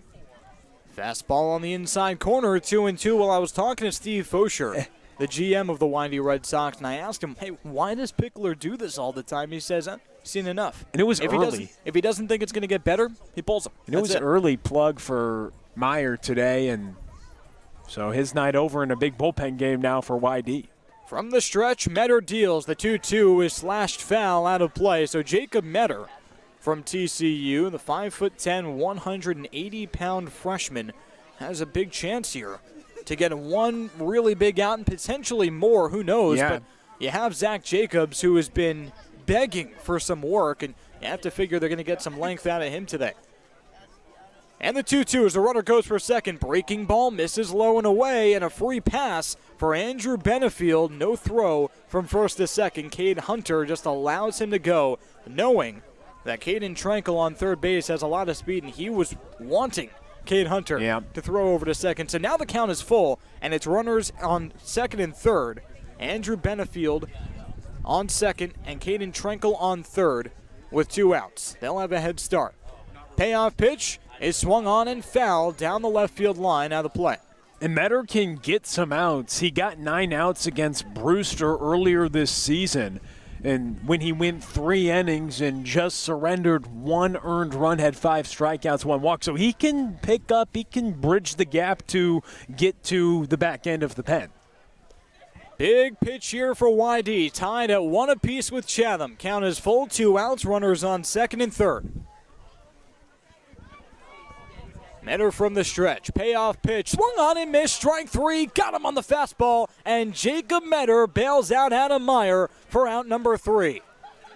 Chatham strands 2 runners in scoring position. It was the second time in the frame that they had runners on second and third. Failed to cash in once. And at the end of 3, we're tied at 1 apiece. 1-1 right here on the YD Red Sox Baseball Network.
Back here on the YD Red Sox Baseball Network alongside Will Connerly, I'm Brad Klein. Happy to be with you in the top of the fourth inning, tied at 1 apiece between the Red Sox and the Anglers. Both of those runs, one for each team, coming in the second inning in very different ways. YD had 3 hits in the top half of the second inning, and Chatham had a really big one from Lyle Miller Green to deep center field, a solo home run, and that's how we got to 1-1 in the last inning. Adam Meyer was taken out of the game after 2 2/3. We'll call it 2 2/3 plus, because he actually started the count that ended up ending that frame. Jacob Metter getting a big out via the strikeout for him, and Drew Bowser comes in to start the frame for YD as the leadoff man pokes it foul out of play down the first base side, and a new pitcher on the bump for Chatham, Garrett Crowley from Fordham, the lefty from Forest Hills, New York, at 6'4", 220. And he was absolutely dealing his last time out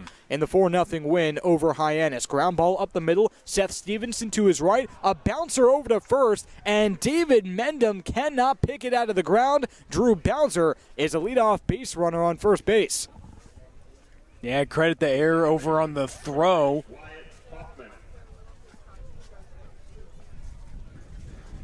On that, of course, not able to be scooped by Mendham, but Stevenson not able to make the clean throw, and that error credited to the fielder on the throw, but Bowser getting aboard for his first time as a YD Red Sox. You mentioned how good Crowley was last time. He really can strike guys out at a very, very high level when you look at the way that he was dealing last time. 6 strikeouts in just 3 1/3. He faced 12 batters. And behind the count, 1 ball, no strikes to Wyatt Hoffman now, who doubled his last time up and chases the fastball by his shoulders, 1-1. Yeah, Hoffman is YD's hottest hitter right now. 8 for his last 17 now. Been on a tear this past week. And Hoffman watches the changeup down the middle for strike 2. Now Garrett Crowley coming into this game with a cool 2.84 ERA, a 1-0 record. And this is nothing new. This is no surprise. The triumvirate model for Chatham to go with that piggyback style of, okay, it was a really good outing to start for Dan Fetterman. He had more in the tank, but tough luck. We have more arms that we want to work in, according to the Anglers. So here comes Garrett Crowley for, if everything goes according to plan, 4, 5, and 6. As Hoffman pokes it foul out of play, 1 ball and 2 strikes pitch, misses outside, 2-2. Yeah, the piggyback schedule where you can let your pitchers know before the game, hey, you've got 4, 5, and 6, and so the pitchers can adequately prepare. Whether you're a starting pitcher or relief pitcher, you have that time, you have that schedule in place. And Hoffman pops it up on 2-2 down the right field line. It's just out of play, past the reach of David Mendham, the first baseman.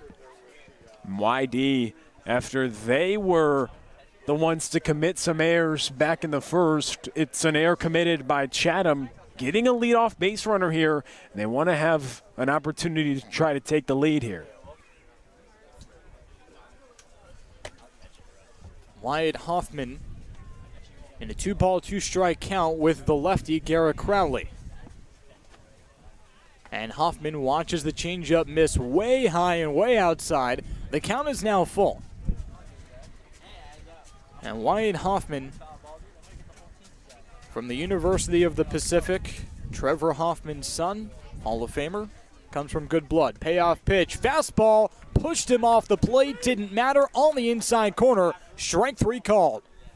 Inside pitch right there, but a pitcher's pitch, and that's what Crowley was able to do last outing, hit his spots. If you look at the way you can work with a catcher, and Tamez was able to do that. He set up on the outside corner, and that's the inside corner rather, and that's the exact spot that the left-hander hit on Wyatt Hoffman. So here's Cade Hunter, who grounds it up the middle. Seth Stevenson ranging to his right, flips it to second for 1, on to first, not in time. Oh, it would have been a web gem, 4-6-3, but it's a 4-6-3 fielder's choice as Cade Hunter, the catcher, muscles it out to revive this inning. Wow. How about that? When you go to a game and you see the athletic plays made by the middle infield, only can happen a couple times a game, but it's the plays like that that can get the fans so engaged on the defensive side when you can try to turn two. And that was almost an acrobatic turn, especially when the ball's hit up the middle like that. Both the middle infielders have to range, communicate who's getting the bag. It was a really, really impressive play that was almost a double play. 1 ball and no strikes now to Drew Compton with 2 outs and a runner on first. And this is not the first time I've made this remark, but man, for a catcher, Cade Hunter runs really well. And it saves the inning right there. Yeah, 2 balls and no strikes now as Compton is pushed off the plate, fastball inside. You noticed that the first game, or one of the first games, he gives hard 90s every time. And if he wasn't given a hard 90 there, easily would have been a double play.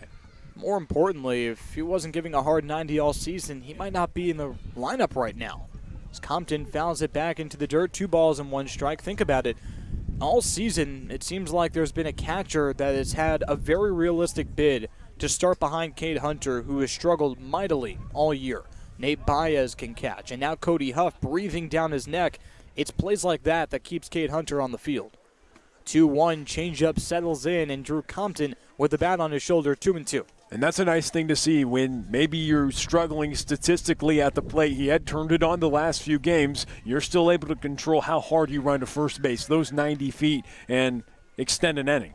Compton extends the inning with a foul ball off the bottom of his barrel back to the screen, so we stay at 2-2. Compton singled his last time up.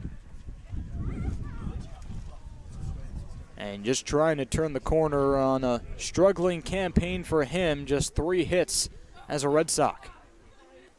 And Compton watches the breaking ball on the outside corner. Strike 3 called. The second strikeout of the inning for Garrett Crowley. And he works in and out of trouble after allowing a leadoff base runner in error by Seth Stevenson to start off this inning. In the middle of the 4th, we're tied at 1 apiece between the Red Sox and the Anglers right here on the YD Red Sox Baseball Network.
Back with you on the YD Red Sox Baseball Network. Tie ball game right now here in the bottom frame of the 4th. It's Jacob Metter on the mound for the YD Red Sox. And it was Metter who came in to get a big out last frame to preserve the tied score. Now facing off against 7, 8, 9 here in Chatham's order in the bottom frame of the 4th. 2 hits for Chatham today as that ball is skied and foul out of play. 1 ball, 1 strike with Metter on the mound. the right-hander out of TCU. 5 hits for the YD Red Sox today. They've committed 2 errors, both of which came when Adam Meyer was pitching in the first frame, both by the left side of the infield. But other than that, the defense has been solid today, and it came through in a big way last inning with Cade Hunter as that ball is grounded to the left side. Backhanded by Bowser at third, thrown across the diamond, and it gets away from Baez is able to scoop it, but of course not in time. So it's a leadoff base runner here in the fourth. As Logan Britt gets aboard, Seth Stevenson now to the plate, and he hit the ball to Drew Bowser last time. That last play by Logan Britt, he was able to hit the ball. And actually, that hit breaks an 0 for 14 start for Logan Britt to begin his season on the Cape. And it's an infield single. It was hit to Bowser, backhanded it, threw it across the diamond, but not in time. So it's a leadoff single for Britt. He's on first as Metter's on the mound and throws a strike on the first offering to Seth Stevenson, the Temple College middle infielder. 6 for 18 on the year coming into this game, but he was 4 for his last 7, hitting .333 on the season. He squares around a bunt, bunts it to the right side, but then foul as first baseman Nate Baez gloves it in foul territory. So 0-2 the count. Metter on the mound working with Cade Hunter after Adam Meyer was pulled mid-count with 2 outs last frame. The hit by Logan Britt, who's at first, being held by Nate Baez, was the third for Chatham today. 1-1 score here in the bottom of the fourth. The 0-2 pitch, strike 3 called. It's Metter who comes in with the fastball and is able to catch Stevenson looking and to record the first out here in the bottom of the fourth. Dominic Temez now to the plate, grounded out to Peyton Graham. Back in the second, up here with 1 on and 1 out in the bottom of the fourth. The 1-1 pitch misses low from Metter. Some action in the YD Red Sox bullpen as the rain was coming down most of the day. A little bit before we got here, teams didn't take batting practice. The tarp was on the mound and home plate when we arrived here to Veterans Field. And it's a strike on the 1-0 pitch, evens the count at 1 ball, 1 strike, and 1 runner on here with 1 out. As Metter working from the stretch after the leadoff single by Logan Britt here in the bottom of the fourth, a 1-1 ball game as that ball's hit toward the right side. Luttrell running in on it, and it comes out of his glove, not able to make the play. It was Hoffman who was going back from second, Luttrell who was coming in from right, but not able to corral it. The ball drops in the outfield, and now runners on first and second for Chatham with 1 away, and it flips back over to the top of the order. Josh Rivera now to the plate. The third error for the YD Red Sox this game.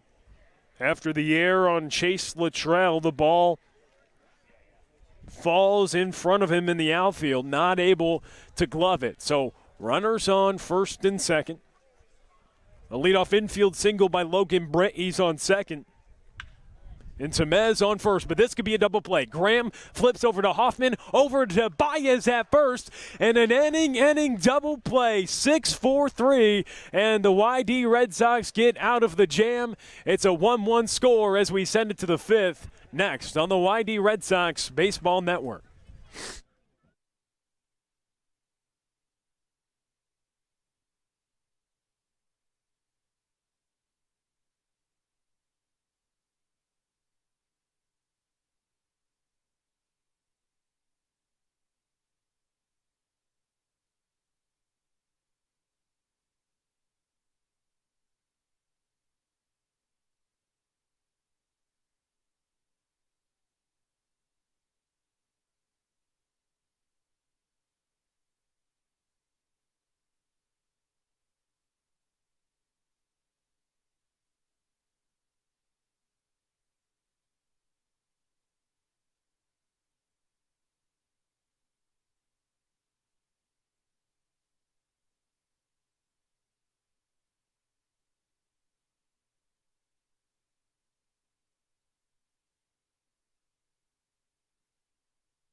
Back with you on the YD Red Sox Baseball Network. 9-1-2 due up for the Red Sox here in the top of the fifth. Tie game right now here in the top of the fifth. 1-1 score.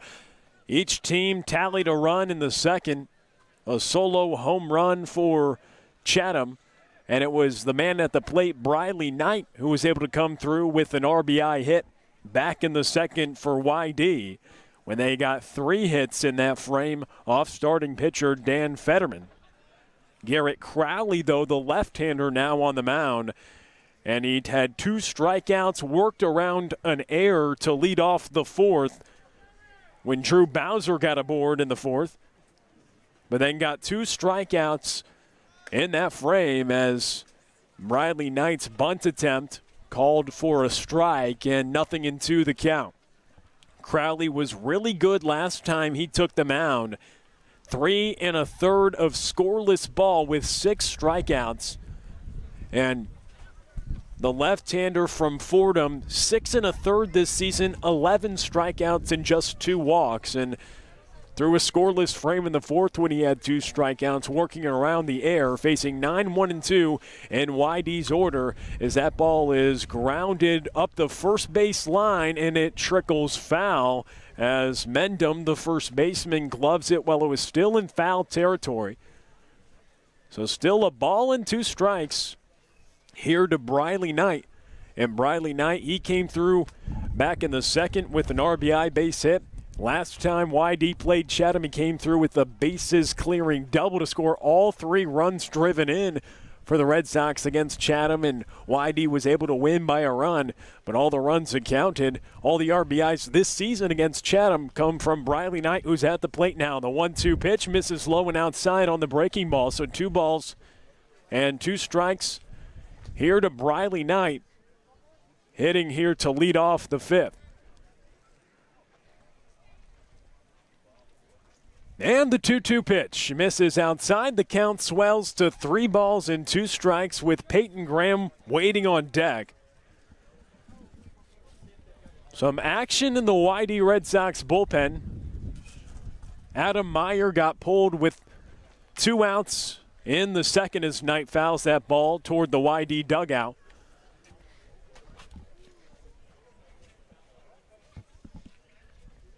And then Jacob Metter got the final out in that frame, then threw a scoreless fourth.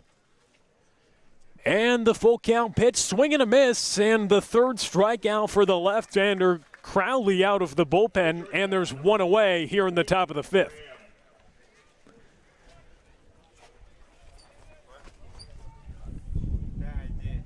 So Peyton Graham, YD's leadoff hitter.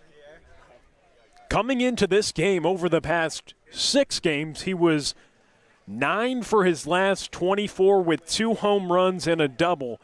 Had one of the 3 hits for YD last time they played Chatham. And the first offering from Crowley is fouled away to the right side by Graham. No balls and a strike, 1 out. Nobody on here in the top of the 5th, a 1-1 game. 5 hits for the Red Sox today as that pitch misses up and away.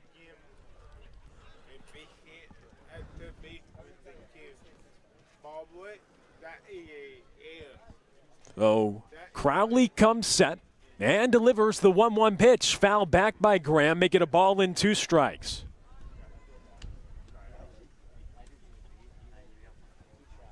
Crowley in 6 1/3 so far this season has just surrendered 2 hits, has recorded 11 strikeouts, has a big 6'4", 220-pound frame. The 1-2 pitch misses low, count evens.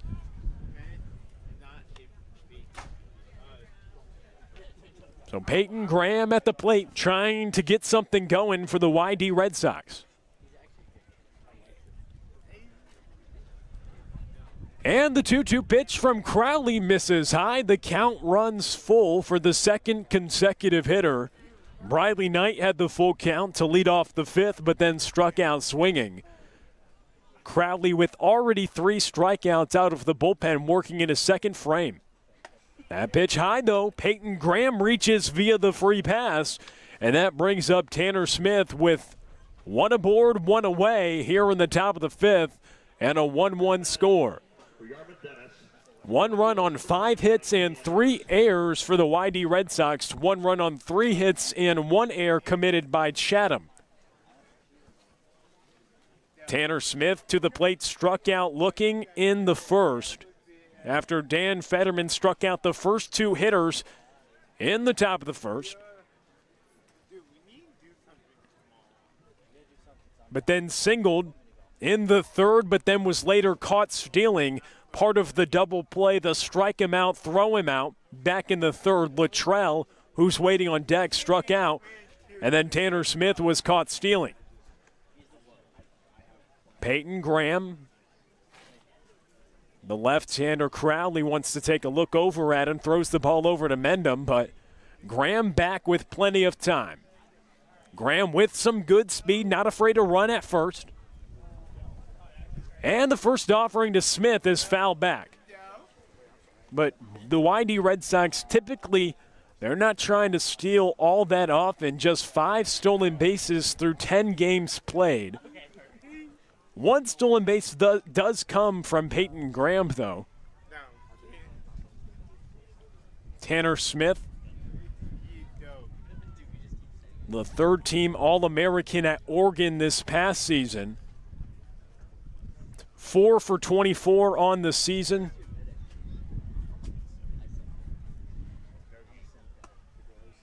Had a 4-game hit streak until he went 0 for 3 against Harwich on the 29th.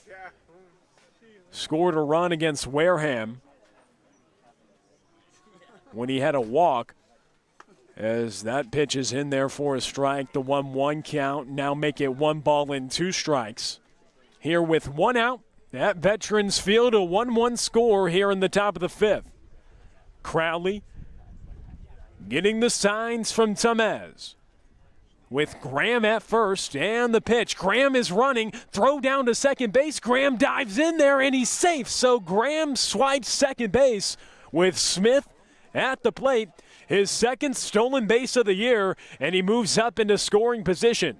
2 balls, 2 strikes with 1 out. Graham now at second. And Tanner Smith at the plate.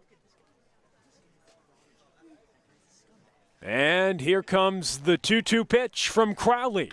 That ball grounded to the right side. Graham's going to advance to third base, and Smith is retired on the ground out. So Chase Luttrell to the plate. He's 1 for 2 today. Singled in the first and was a part of the strike him out, throw him out double play back in the third. Chase Luttrell with the high Sox trying to come through for the YD Red Sox. The left-handed hitting outfielder committed an error last frame. Last half inning trying to come through for YD here. The go-ahead run waiting 90 feet away for the Red Sox. First pitch, breaking pitch in there for a strike from Crowley, the left-hander, getting ahead of Luttrell. 0-1 the count here with 2 outs. The runner at third is Graham. Luttrell squared around a bunt, pulled it back. It's a strike, and now 0-2 the count here with 2 outs. So Crowley getting ahead. Luttrell was thinking about dropping it down. And here comes the 0-2 pitch. Misses high. Crowley trying to climb the ladder. Chase Luttrell not afraid to drop it down. A few games ago, got on to begin the 9th by laying down a bunt. But here with 2 strikes, the 1-2 pitch. Swing and a miss, and it's Crowley who gets the strikeout, strands Graham at third base, and it's still a 1-1 score. We send it to the bottom of the 5th next on the YD Red Sox Baseball Network.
Back here on the YD Red Sox Baseball Network, Brad Klein with Will Connolly. Will, I'm back. Did you miss me? Leading off for the Anglers. A ton. I missed you a ton. Where'd you even go? I don't know. I was out. You're out? I was Okay. out. Running some errands. Errands? Picked up some milk. Picked up some milk? Milk. Okay. Bread. Butter. Cheese. Only perishables. I thought you may have gone to the bullpen. New pitcher in for YD. Andrew Marrero, pitch of the week. That slider. Check it out on Twitter. Mine was Shameless plug right there. Yeah, I'm sorry. It was not even close to Marrero's slider. He'll be like mid to low 80s on his slider. I was mid to low 30s. So yeah, that's something to look at. But for our there. listeners that don't know, pitch of the week, little segment you've been doing, right? Yeah, a little series.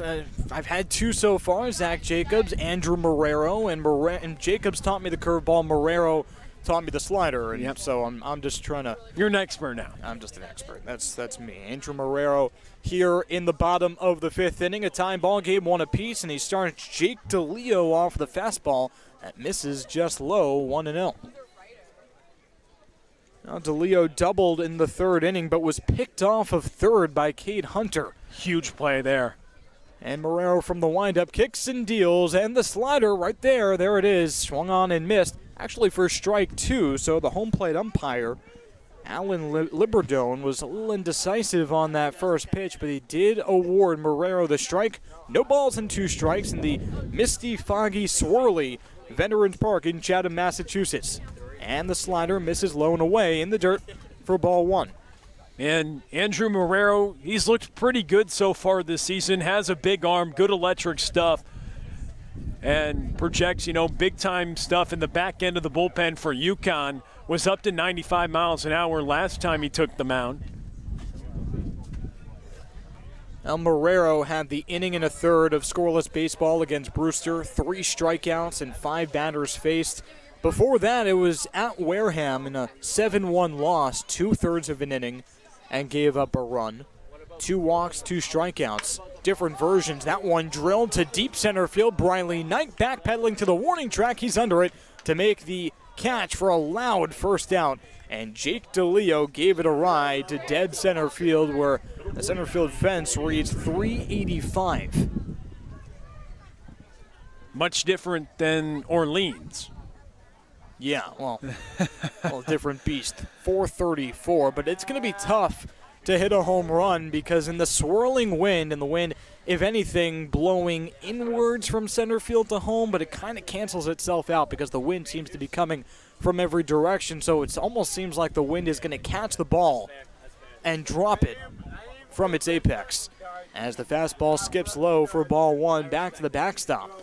On the first pitch to Caden Trinkle, who's reached base twice today. Fielder's choice in the first and a walk in the third. Andrew Marrero with the methodical windup delivery, and the breaking ball sails outside for ball two. He must have the slowest windup in the CCBL. He'll take his first step from his right foot and put it parallel to the rubber. Take, I swear, a deep breath, mail some postage, and then kick and deal. And he says his favorite player, Marcus Stroman, does some of those same things on the mound that Stroman does. The 2-0. Fastball popped foul down the left field line and out of play. But talking about the pitching staff today, I know all season they've got great length out of their starters, but today, Meyer going 2 2/3. Metter with a great job out of the bullpen, though. 2 1/3 of scoreless ball. And now Marrero with the spot. 2, 3, 4. He's already retired the 2-hitter. And on 2-1, Trinkle watches the fastball on the black, 2-2, and Trinkle just stepped down to the batter's box, the left-handed hitting batter's box, and just kind of took a deep sigh because there was nothing that he could do on that fastball, silver platter to the mitt of Cade Hunter. And the slow and steady windup, 2-2, fastball fisted out of play down the third base side. So Andrew Marrero dialing it up again. We don't have the official reading, but you mentioned fastball ticked 95 his last time out against Brewster. I asked him about that, and he was actually disappointed. Yeah, he said he should be he sitting did. at 95. He said, that's not good. I should have been sitting there. Changeup in the zone, checked his swing, and he went around. So the changeup actually low below the zone. but Caden Trenkle offered too much. Too much lumber through the zone, and a strikeout in the 5th inning for out number 2. And you wonder, though, Marrero is a short innings guy. 1 or 2 innings out of the bullpen is what he'll usually go. So you wonder who's going to be next. Maybe go to a lefty, Ross Dunn. Who knows, but definitely Marrero, who only going to go a couple innings. Maybe Zach Jacobs in there, but you're right, he typically is a back-end reliever. And the righty from UConn, from the windup, delivers a fastball high on the first pitch to David Mendham, who is 0 for 1 on the day, struck out looking in the 3rd and reached on an error in the 1st. That was one of 2 errors that Adam Meyer worked through in that 1st inning. Ended up giving up the lone run in this game via the homer to lead off the 2nd frame. Yeah, so say he goes an inning, maybe 2 innings you can get out of him max. Like, you've got a lot of guys hot out of the bullpen. Like you said, you've got options back there. But he comes in the 5th. He is your back-end guy, but this is a big spot in a tie game with the meat of the order up. And the 1-1 misses low. 2 balls and a strike now to Mendham. So Marrero goes with the slider and the fastball and the changeup and trying to implement a splitter, especially against the lefties, or make that righties, excuse me. But here we have Mendham, the lefty, and a swing and a miss on the changeup for strike 2. That one was nasty. Yeah, and he mentioned trying to develop that splitter to his repertoire, and he says that will make him more lethal from both sides of the plate, and especially those righties, another trick in his bag. Marrero worked through the first 2 batters unscathed, and a slow ground ball over to Marrero, trots over to first and flips it over to Baez at the bag, side retired. And no runs, no hits, no one left on. 1, 2, 3 in the bottom of the 5th inning, and at the end of 5, still tied at 1 apiece between the Red Sox and the Anglers right here on the Whitey Red Sox Baseball Network.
To the top of the 6th we go on the Whitey Red Sox Baseball Network. Alongside Will Connerly, I'm Brad Klein. Nate Baez, the right-handed hitter from Arizona State, leading off the frame for YD, tied at 1 apiece. And Garrett Crowley, the lefty, kicks and deals, and the first pitch fastball down the pipe for strike 1. Already 2 scoreless out of the bullpen for Crowley. Likely his last inning of work, just by the way that Chatham has scheduled their pitchers this season, the 3-3-3 fashion, pitchers piggybacking off each other. But Crowley has looked pretty good, 2 scoreless and 4 strikeouts. 1 ball and 1 strike now as the changeup misses low by the ankles of Baez. And the Arizona State Sun Devil watches the fastball inside by his belt for ball 2. Now you're right, Crowley has been extremely effective. All season long. All season long, and today no exception. Hasn't allowed a hit so far. And Baez cracks that one to shallow center field. Coming on to make the catch is Caden Trenkle on the run for out number 1. I was hoping that He hasn't allowed a hit so far. Yeah. Followed up by there's a Baez You think that's hit. an accident? I'd cue that up. It looked like it could have been one of those that drops before the center fielder, but it hung up in the air. And of course, you talk about the wind, just hanging up there and going into the glove. Oh yeah, I queued it up. I mean, just like Jay Alter queued up the home run in the last game. Yeah. Go check that out on Twitter. We'll post it soon. 1 ball and no strikes now as the changeup misses outside to Drew Bowser.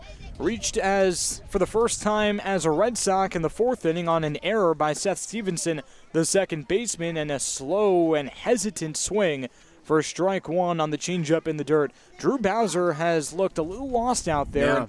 Yeah. In a way, you can almost not even blame him. The weather not doing him any favors, and coming from Stanford, this is the first time he's ever played summer collegiate baseball after his freshman year at Stanford. Ball 2 misses low by the dirt. Drew Bowser not chasing that one.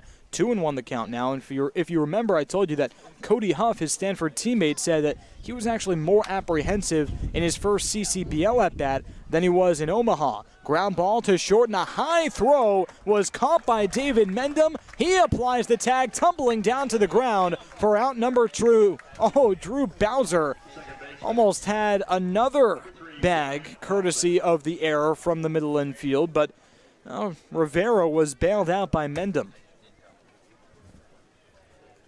And when you talk about Bowser, somebody I'm super excited, though, to see play because the numbers he put up as a true freshman at Stanford were really good. And someone who's going to be a nice addition on the infield to this team and really going to help out this team. Wyatt Hoffman pops it foul down the first base line and out of play. No balls and 1 strike with 2 outs. In the top of the 6th inning, no one on. Tied at 1 apiece between the Anglers and the Red Sox. On a windy, cold, bitter, I can't believe I wore shorts night. Ball 1 delivered to Wyatt Hoffman on the inside corner, just near the inside corner, that is. And the 1-1 of Hoffman, same spot for ball 2.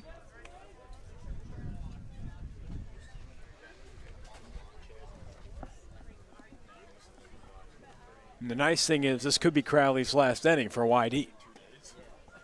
3 balls and 1 strike now. 3 consecutive balls thrown by Crowley, so maybe starting to lose his command.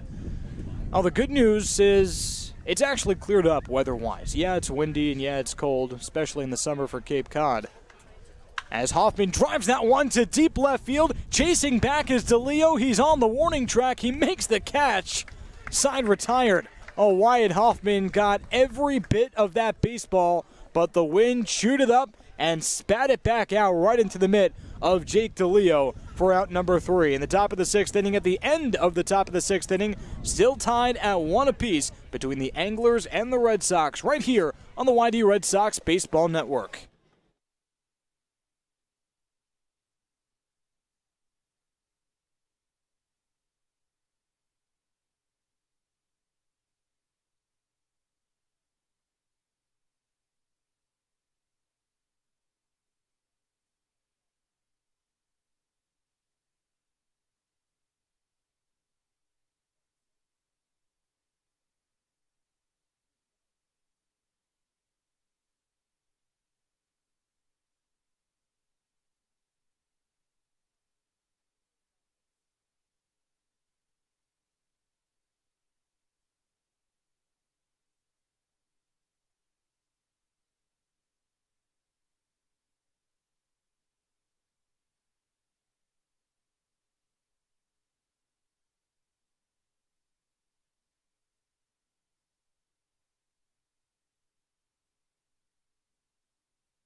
Third baseman, number 32, Andrew Benefield. Bottom of the 6th inning, tied at 1 apiece. The Anglers and the Red Sox haven't scored since the 2nd inning, and the wind is sticking around here at Veterans Park.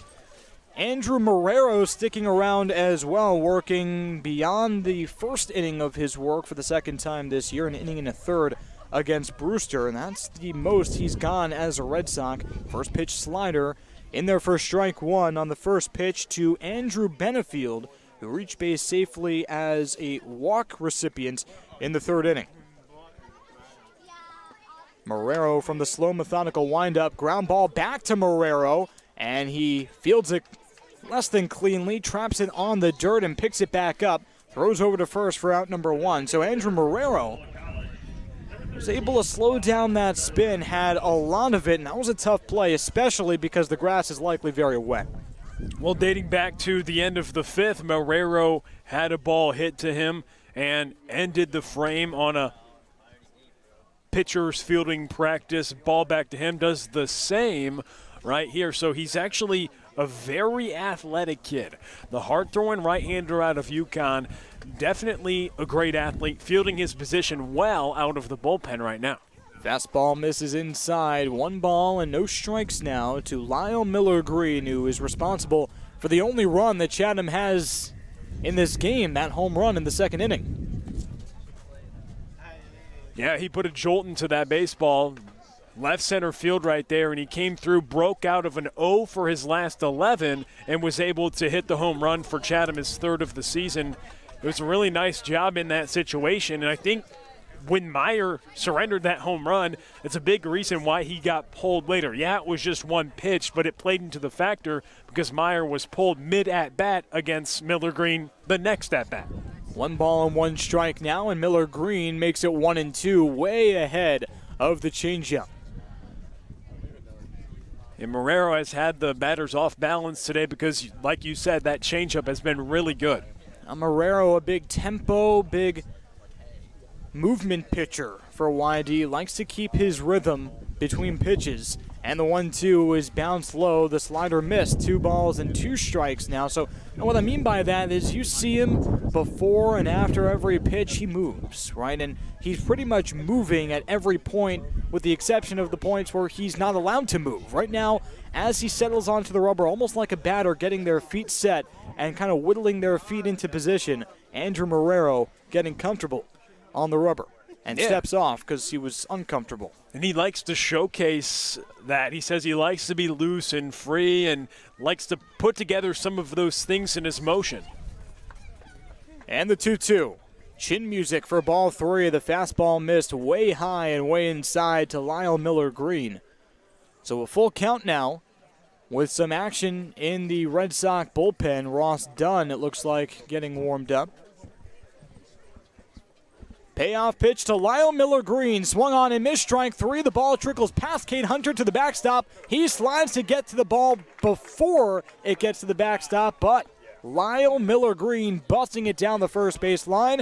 A drop third strike and a runner on first base. Really good pitch there by Marrero. Unfortunate it got behind the catcher, Cade Hunter, for the sake of YD right there, but it was a pitch that Marrero threw in that situation. You go to the off speed, it gets away from the catcher. Very unfortunate when the drop third strike happens after you make a really good pitch like that. It's also Marrero's 2nd strikeout of the day. So now he has to work from the stretch for the first time today with Lyle Miller-Green, the DH, on first base. And that one driven on the first pitch from Logan Britt to deep left field. It is gone. Logan Britt gives it a ride to deep left field and puts Chatham up 3-1 in the bottom of the 6th. Unfortunate right there after the drop third strike, touching them all and taking the lead. Tough right there, ambushing the fastball in the first pitch. Going into this game, Logan Britt was 0 for 14. Not the case anymore. He walked in the first inning, still 0 for 14, and then in the 4th, broke that skid with a single, and now, forget the numbers, forget the stats, the batting average still not good. He comes up in a big spot for Chatham and tattoos that baseball to put the Anglers up 3-1, and Andrew Marrero shows some humanity for the first time in a long time. Yeah, you're 0 for 14 for Logan Britt coming into the game, but you've got on base 3 times today. And that one slashed to shallow right field. Chase Luttrell has to play it on one hop, and he fields it. A 1-out single for Logan, make that Seth Stevenson. And Chatham is still going in the bottom of the 6th.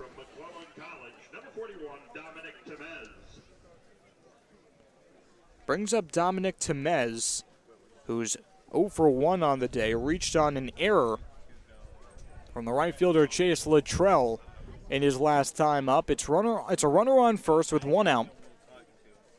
A 3-1 ball game after Andrew Marrero gave up the home run a moment ago to Logan Britt, the right fielder. And Marrero fires it over to Baez on the throw over just to check back the runner. And Seth Stevenson is in safely. And to check the fortunes of Chatham, when they had runners on second and third, nobody out, YD in a blink of an eye is able to get out of it. But then the drop third strike, home run later, just like that, they're able to switch their fortunes for the good and take the lead twice when YD's on defense, a matter of 2 pitches, and the inning completely changes, this time in favor of Chatham. It's the drop third strike that really hurts, and now Marrero, the throw over to Baez was way wide, trickles to the YD dugout, and now on to third is Seth Stevenson with still only 1 out as Baez tracks it down all the way down the right field line. A nightmare scenario for Andrew Marrero over the past 2.5 batters. Yeah, just over the past few pitches, the home run was 1 pitch, the drop third strike there, and then you throw it over and it gets behind Baez. You mentioned nightmare, great way to describe it, kind of the wheels falling off the wagon here. Goes down as an error on Andrew Marrero as the throw over to Baez, even as a right-handed thrower with the glove on the left hand, was still a good 3 feet wide of that left hand as the first pitch fastball misses high for ball 1 to Dominic Tumez. So Seth Stevenson with a lot of speed on third base, hardly even needs it, although he might if he runs on contact with the infield end. Marrero from the stretch, fouled back to the screen, 1-1. We've seen the Red Sox in this kind of situation before. Down by a couple runs, the clock is figuratively ticking late in the game, and the offense needs to pick up the pitchers when they haven't done much earlier, and now it's just about Andrew Marrero to keep it close. Chop to the left side, could be a play at short. Fires it over to home, and the throw by Peyton Graham is wide. Goes to the backstop, make it Pascal Ferreras just checked in for Peyton Graham. An error on Ferreras at short. Could have been a play at the plate, but instead, Seth Stevenson slides home safely for the 4th run of Chatham's game and the 3rd of the inning. It's now 4-1 in favor of the Anglers in the bottom of the 6th, still only 1 out. It's just been tough. The drop third strike, the error on the throw over to first, the error on Pascal Ferreras, who checked in defensively at short. 3 errors in a frame. It's never going to really work well. The drop third strike, error on Marrero, and then error by Pascal Ferreras, who gloved it cleanly. You had him at home. You had plenty of time. The throw goes away. Another run comes across, and a nightmare of a frame here in the bottom of the 6th for YD. Scott Pickler out to take the baseball from Andrew Marrero. And a fresh face coming out from the bullpen. Marrero was cruising in the 5th, 1-2-3. Got an easy ground ball in the 6th to start off the 6th, that is.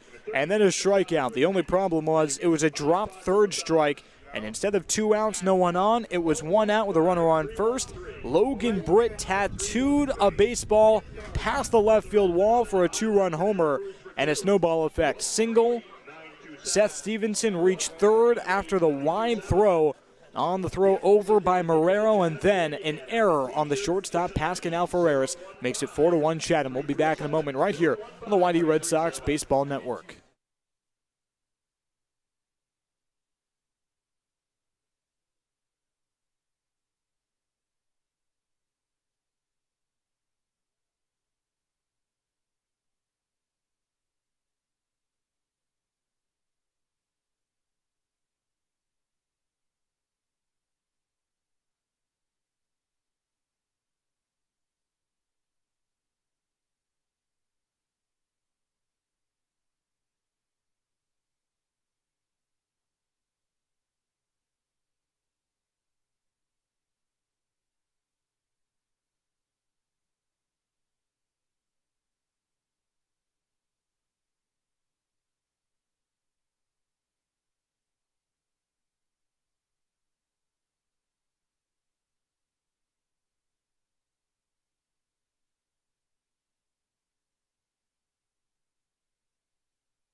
Back here on the YD Red Sox Baseball Network in the top of the, well, actually bottom of the sixth. It's still going for the Red Sox, and Andrew Marrero just could not make it out of the frame.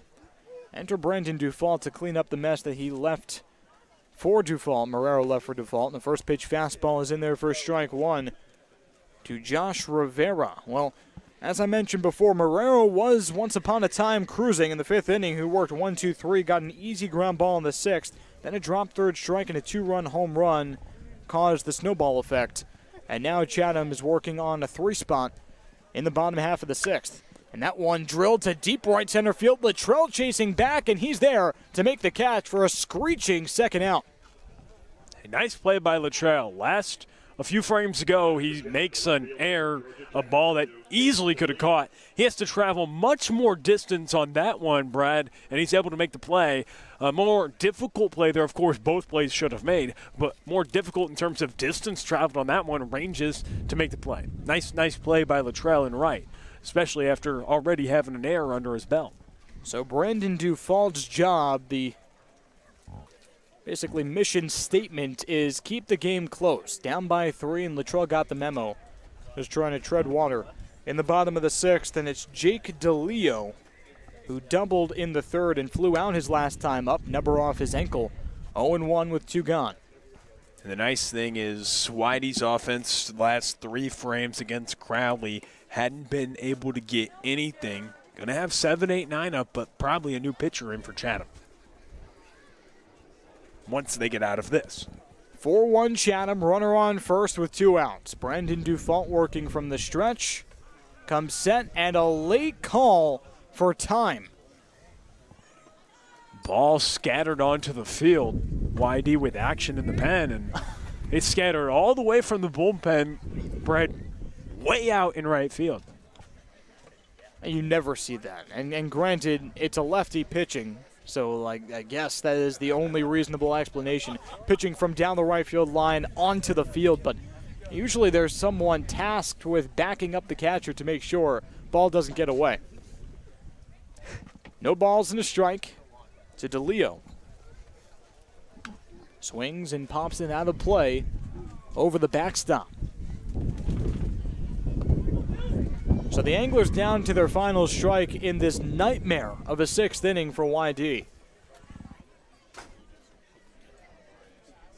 The infield actually shaded up the middle, and with Baez covering first, there's a gaping hole on the right side of the infield with Wyatt Hoffman playing closer to second. The 0-2 to DeLeo, swung on and fouled back into the mitt of Cade Hunter, strike 3. The second strikeout of this inning, the first from Dufault, side retired.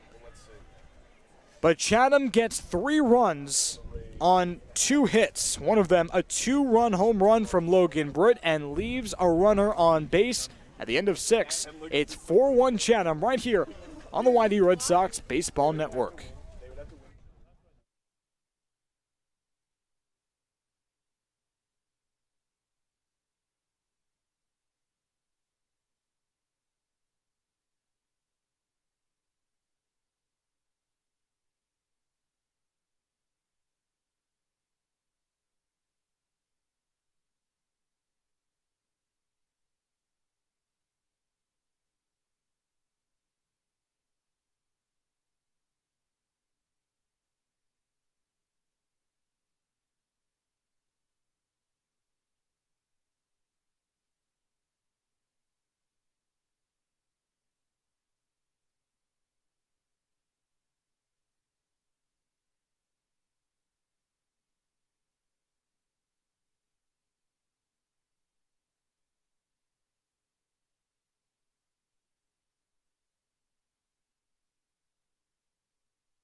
Back with you on the Whitey Red Sox.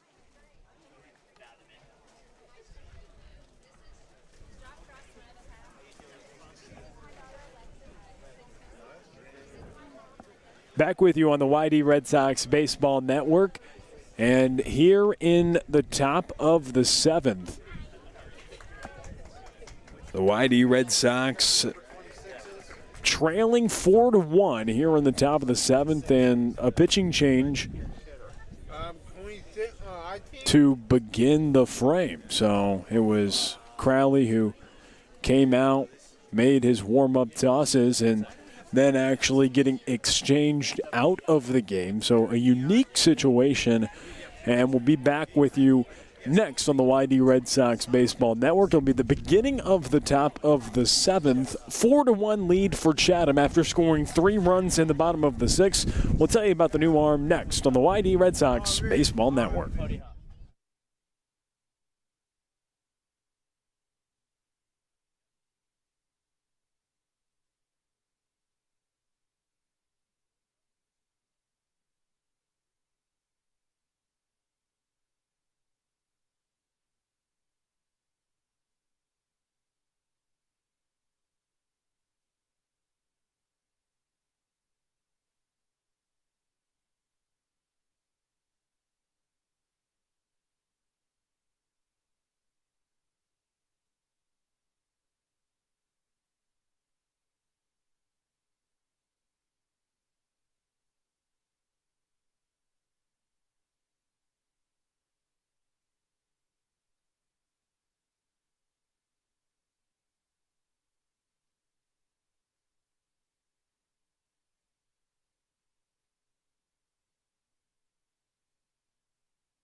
Back here on the YD Red Sox Baseball Network in the top of the 7th inning.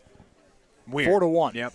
In favor of Chatham, and you might be wondering, hey, that was a long break. No, we came back for a second. Oh, we came back. Yeah. All right, bottom line, I was indisposed. No, so. but bottom line, it was weird because Crowley warmed up, finished his warm-ups. Yeah. They threw the ball down and then changed pitchers. I haven't ever seen that before, Brad. I don't know if you have. No balls and 2 strikes to Cody Huff. He was watching the first 2 pitches and then fouls it over to the third base side as a pinch hitter here. And Cody Huff from Stanford, you're right. And the only explanation I can come up with is gamesmanship as Huff lays off the breaking ball in the dirt for ball 1, a ball and 2 strikes now to the Stanford product. And gamesmanship in that maybe Medeiros, who is now pitching for Chatham, the righty from Miami, maybe he just wasn't ready. And they were just trying to milk the clock and get him more warm-up pitches. As Huff checked his swing, went around for strike 3. He didn't think so. Lingering in the box, wants to have a word with the home plate umpire, Alan Ladorn. He's not happy. Yeah, Huff came in to pinch hit for Cade Hunter to start the 7th. A new arm. We expected a new arm. We were confused to see Crowley go out there. And then it all switched up. Now it all makes sense, but it was kind of weird that happened. But you mentioned that's a good point. He could have used more time to warm up, for sure. Well, the other really weird thing about it is that Crowley was pitching really, really well. And I think any YD Red Sox fan listening at home was actually apprehensive and maybe a little disappointed when they saw Crowley warming up for this frame here in the top of the 7th inning as Chatham leads 4-1. A ball and no strikes, making the ball and 1 strike now to Drew Compton, who swings through the fastball. So after the strikeout on Cody Huff, it's a ground ball up the middle. Playable fly by Rivera, throws over to first in time for out number 1. Or excuse me, out number 2, that is. So Drew Compton is retired, and Briley Knight at the dish. Now Briley Knight struck out swinging his last time up in the 5th. Victor Medeiros is pitching, and the righty pops it up over to us and over the tent. Almost caught it, not quite. Pinballed by some children right behind us. All right, easy, play nice.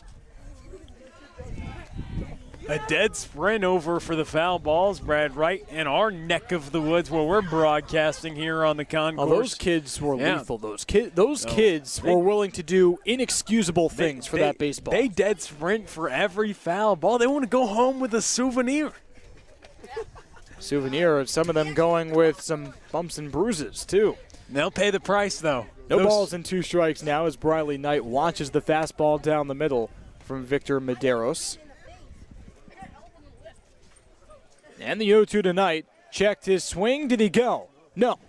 The breaking ball missed low in the dirt. Now, those kids showing no remorse for what they've done. It's so close. No, yeah, they say they want to make those 50-50 balls turn into 60-40 balls. They're going to run through a brick wall to try to get those. Maybe it's the Mountain Dew. Maybe it is. And Knight watches the breaking ball in there. Strike 3 called. The second strikeout of the inning for Medeiros. 1-2-3 in the 7th inning. To stretch time here from Veterans Field. Still 4-1 Anglers right here on the YD Red Sox Baseball Network.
Back here on the YD Red Sox Baseball Network in the bottom of the 7th inning, Brad Klein with you.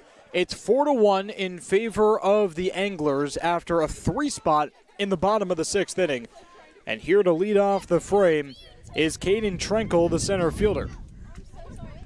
Brandon Dufont working in his second relief inning for the Red Sox. Came in to replace Andrew Marrero, the Yukon righty who worked himself into some trouble. Got 4 consecutive outs and eventually gave up a 2-run home run that came after a drop third strike that probably should have been 2 gone, no one on. Instead, it was 1 out and a runner on first. Caused some unnecessary trouble for Andrew Marrero, and here to tell us about it is our very own Tom, the writer, Tom Skolsky. No, absolutely. You're exactly right. And it's kind of been the game of mistakes here. I mean, YD's already at what now? 4 errors in the game. They've been making mistakes here and there, and it's been very costly. And that's why you see them down 4-1 right now.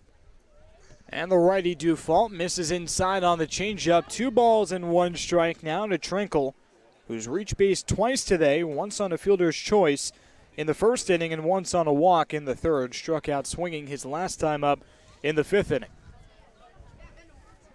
2 balls and 1 strike to the lefty, and Trenkle watches the fastball right down the middle for strike 2. So, Tom, I have to ask, you're a writer.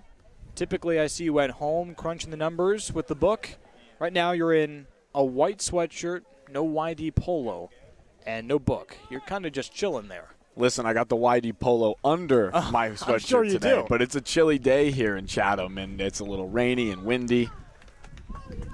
And Trenkle goes down browsing for out number 1. 2 consecutive fastballs right down the middle, and Caden Trenkle with a bat on his shoulders. Looking at both of them, you can't do that in this league. You got to be ready to swing. Pick said earlier too, for his team, for YD, he likes his players swinging. So that's kind of the trend in Cape Cod. If you can swing, you put the ball in play, anything can happen, like we've seen in this game. Going back to the mistakes that have been made by YD themselves. And Brandon Dufall, first pitch fastball, fouled back to the screen. No balls and 1 strike now. There he is. What's up, Will? How's it going? He's back. Will Connerly is officially back. I missed you. Well, I wasn't as gone as long as you were. There was the Poland Spring. No balls and 1 strike now with 1 out, no one on. Slapped foul down the left field line and out of play.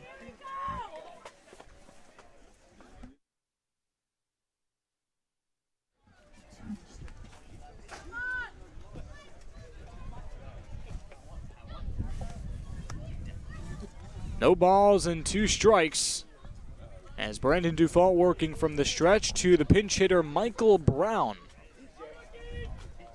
Sophomore from Washington. Actually came in as a defensive sub in the last frame. No balls, 2 strikes, 1 out, no one on. Chatham up 4-1.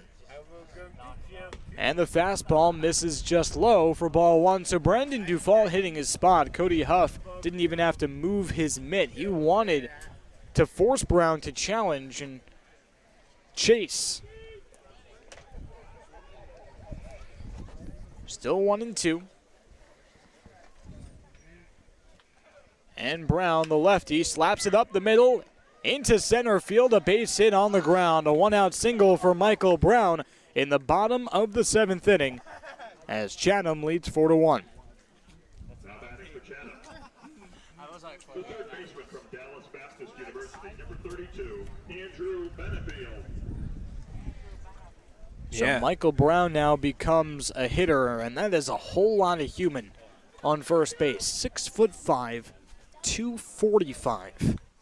Yeah, from Washington, and he's now 4 for 9 on the season with that hit off the bench. Pretty solid hitter, had a good season at Washington, and Chatham with the lead here in the late frames, but looking for some more insurance. Andrew Benefield watches the fastball right down the middle for strike 1. Now Benefield, the third baseman, 0 for 2 on the day, a ground out and a strikeout to go along with a walk that came in the 3rd inning. Brandon Dufall with a lot of action in the Red Sox bullpen right behind him. The 0-1 from Dufall. Benefield watches the breaking ball. Low for ball 1.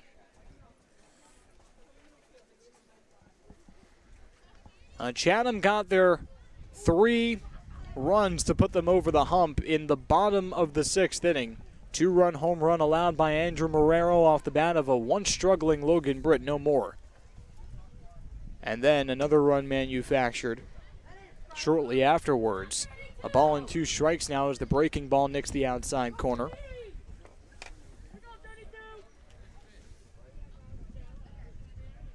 Benefield, a rising sophomore from Dallas Baptist. Also at 6'5", like his teammate on first base. The only thing is he has about 40 fewer pounds of muscle at 210. Well, you don't know if it's all muscle, but I'm trying to give him credit. Likely is. I mean, both put together. Benefield fouls it back to the screen, so still a ball and 2 strikes with 1 out, a runner on first, and Chatham up by 3. YD took the first matchup of the season, 3-2, at home. In a race against the darkness. No problem here with the lights at Veterans Park. The 1-2 misses low. 2-2 the count now. I'm just surprised, slightly surprised, that we're even playing baseball right now. For a while, it looked like this game would never happen. With the conditions, but Mother Nature cooperated for baseball to happen tonight. And actually, the rumor around the park was both managers were extremely apprehensive about the playing conditions and the safety.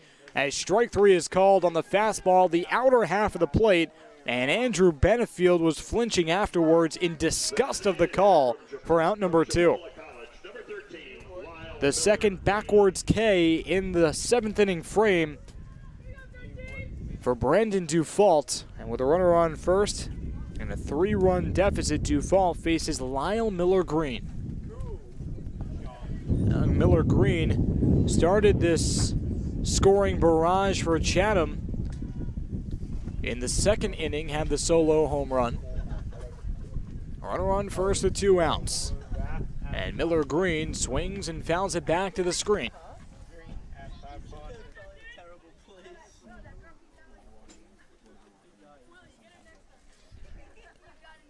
And Miller Green from Chipola College, transferred from George Mason.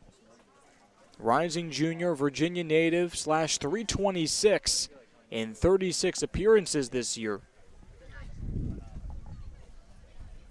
And the 0-1 to Miller Green, swung on and missed. The changeup had him fooled, 0-2. Really nice off-speed pitch there. You know he's known for his big right arm. Dufault is, but goes and places an off-speed pitch right in the strike zone. Really good pitch there. Now ahead in good position to try to put away Miller Green, who did hit that home run back in the 2nd.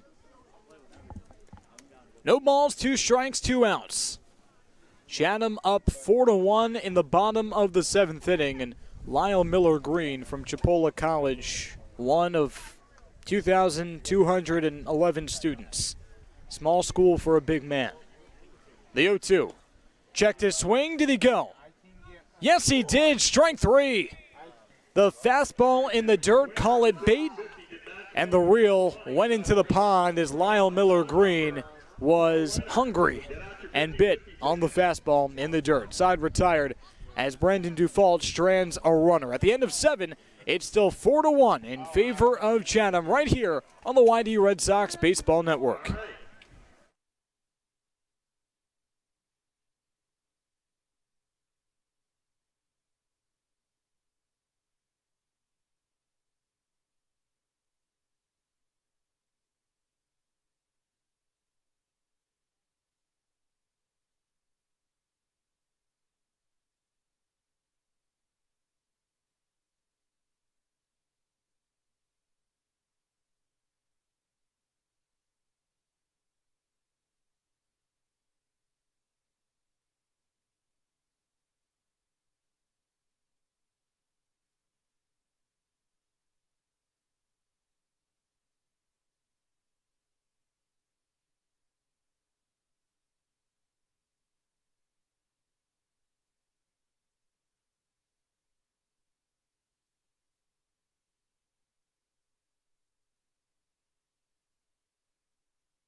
Number 20, Peyton Graham.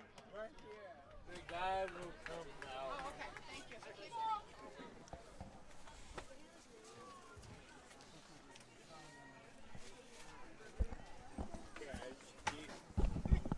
Top of the 8th, the 4-1 lead for Chatham. Peyton Graham, that's the top of the order, due up for the YD Red Sox.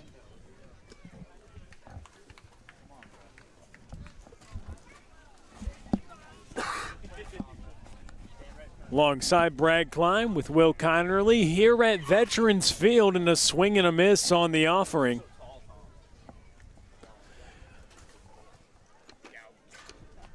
Peyton Graham. Another swing and a miss, and now a 1-ball, 2-strike count. Graham today 0 for 2, reached in the 5th on a walk here in the top of the 8th, trying to get something going for the YD Red Sox, trailing by 3 runs.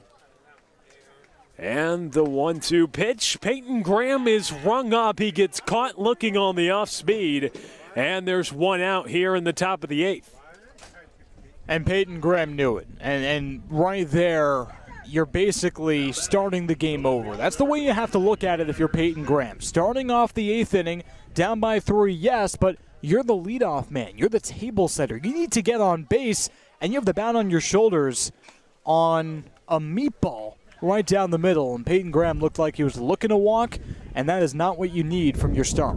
So Graham gets rung up. Tanner Smith to the plate. And he takes the first 2 pitches outside the strike zone and high. 2 balls, no strikes. The count here to Tanner Smith, who's 1 for 3, singled in the third.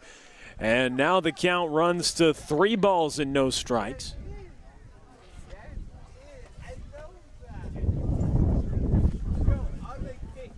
Here in the top of the 8th, the 4-1 lead for Chatham. And the 3-0 pitch misses outside. A 4-pitch walk. Tanner Smith reaches first base, and that brings up Chase Luttrell, who's 1 for 3, had a single in the first, and then struck out in the third and the fifth. And somewhat unfortunately, seems like one of the most vintage Chase Luttrell performances of the season. Yeah, he had a good single in the first inning, but repeatedly striking out. But then he reaches on the hit by pitch, and all of a sudden, runners on first and second, 1 out, and here comes Nate Baez. So in a matter of 2 pitches, it's 2 base runners for YD, and the tying run comes to the plate in the form of Nate Baez. Not just any tying run, the guy who has been really clutch in some really, really big spots. Nate Baez responsible for the walk-off a few days ago, and sure, not a walk-off opportunity, but Baez has figured out a way to not only hit more frequently, but to hit when where and when YD needs him to. So Baez up here in the top of the 8th, representing the tying run. Tanner Smith on second, and it's Chase Luttrell on first. Baez at the plate, and it's a strike on the first offering, so 0-1 the count here with 1 away. 5 hits for YD, 6 for Chatham. Chatham leading 4-1 here in the top of the 8th. And the pitch hit to the left side, but gloved at third base. Hit well by Nate Baez, but it was snagged by Benefield, who was at the hot corner. And now 2 outs here in the 8th. And Baez was disappointed, almost threw his bat and kind of motioned to the ground with his bat because he knew he really barreled that baseball well. And just the wrong place at the wrong time. But this is the first time since the second inning that YD has had 2 runners on base at the same time, and it's up to Pascal Ferreras now. Pascal Ferreras pinch hitting has been very cold lately for the YD Red Sox. Plagued by the strikeout, has been chilly as of late, but could make up for it here in a big spot coming up to the plate. Came in as a defensive replacement at shortstop, and now up with runners on first and second, representing the tying run here in the 8th. First pitch misses low. Runners advance to second and third, so both runners advance 90 feet, and 2 runners in scoring position with a 1 ball, no strike count here to Pascal Ferreras. It's the little things. It's the leadoff walk and the no-out hit by pitch and the pass ball that gives YD an opportunity that they didn't necessarily earn, but they were gifted by Medeiros, who otherwise has been very, very good. Now it's up to Ferreras to eat what's being spoon-fed to him. 1 ball, no strikes. Runners on second and third, and the pitch here to Pascal Ferreras misses on the breaking pitch right there, a little upstairs, so 2 balls and no strikes here with 2 outs. He can be picky. Take a strike. And that ball grounded back to Medeiros. He throws it over to first, and the side is retired. 2 runners stranded for the Red Sox in the top of the 8th, and it's a 4-1 lead for Chatham. To the bottom frame of the 8th we go on the YD Red Sox Baseball Network.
Back with you on the YD Red Sox Baseball Network. Alongside Brad Klein, Will Connerly here with you in a 4-1 lead for Chatham. They come to the plate here in the bottom frame of the 8th, and a new arm into the game, making his second appearance of the year, Zach Jacobs. He started a game, went 2 innings against Cotuit last week, and now on the mound.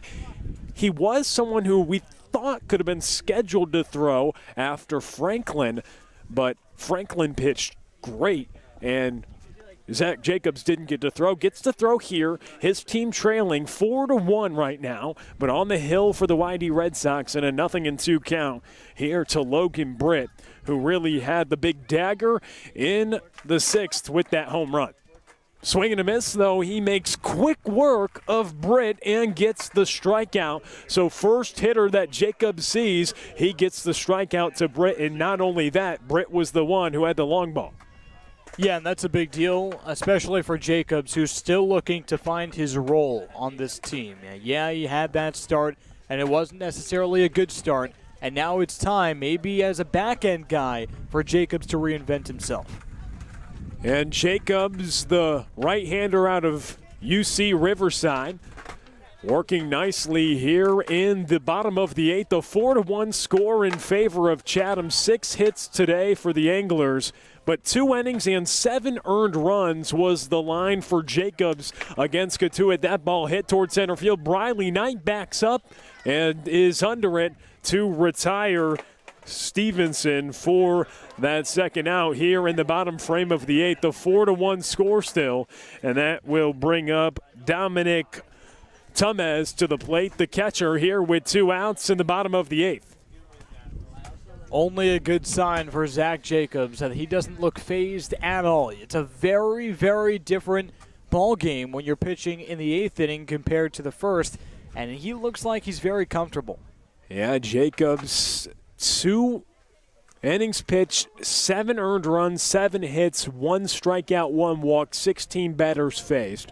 Wasn't necessarily his day back on the 25th against Cotuit, but getting an opportunity in this situation, you mentioned find your role. He's a guy who can start, now coming out of the back end, but when you pitch well in certain situations, that's when you can find yourself into the mixture more consistently. And he's got 2 quick outs here in the bottom of the 8th, and there's a strike to Tumez there, so 0-1 the count here with 2 away. In the bottom of the 8th, a 3-run deficit for the YD Red Sox. And Tumez was conferencing with Holiday a second ago. That's what the delay was about between batters. I wonder what they were talking about there, because no one on. It seems like an obvious swing away situation, and Tumez now with an exorbitant amount of speed, where you would even think about bunting. So I'm curious. Yeah.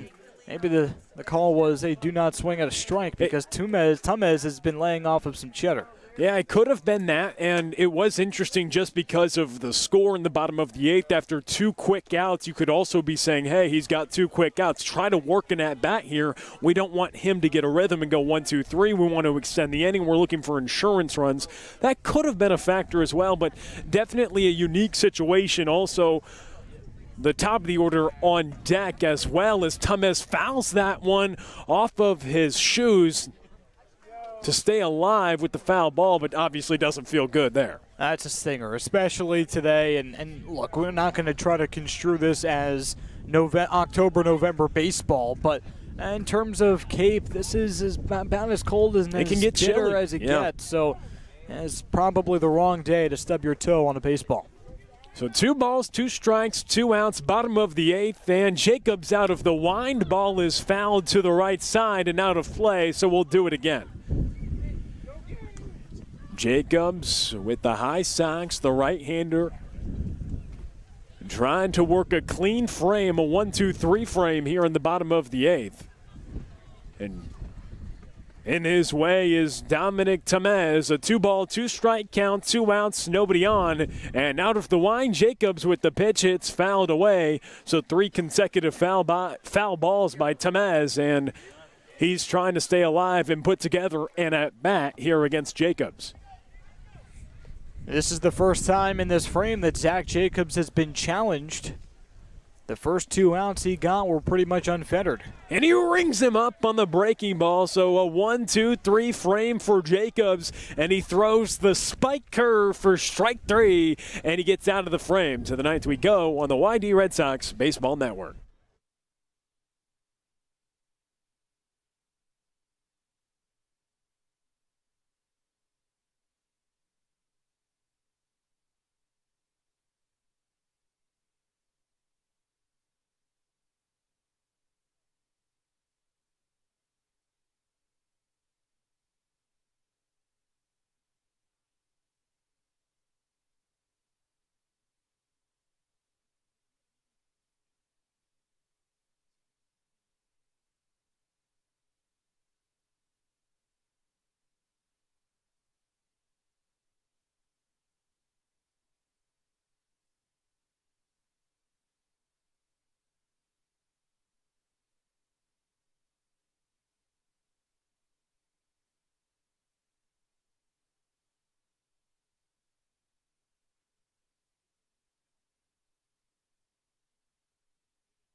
Back with you on the YD Red Sox Baseball Network. Final chance for the YD Red Sox, trailing 4-1 here at Veterans Field. And this evening, it's Wyatt Hoffman to try to begin a rally here in the top of the ninth against Victor Medeiros, the right-hander from Miami. You've seen a couple pitchers from Miami today for Chatham, and both of them have done decent. Yeah, YD really hasn't had a big-time answer for any of them. And the problem is that Chatham's been on schedule the entire time, and we said that at the top of the broadcast. If they go 3-3-3, they're going to win the game. You basically have to get to one of those pitchers and force them to go to a fourth reliever that they didn't want to use. And a strike called on the inside corner against Hoffman. It goes to 1 ball and 2 strikes here against Victor Medeiros, and the right-hander delivers the pitch. It's grounded to the left side and foul, so Hoffman stays alive, hitting the foul ball.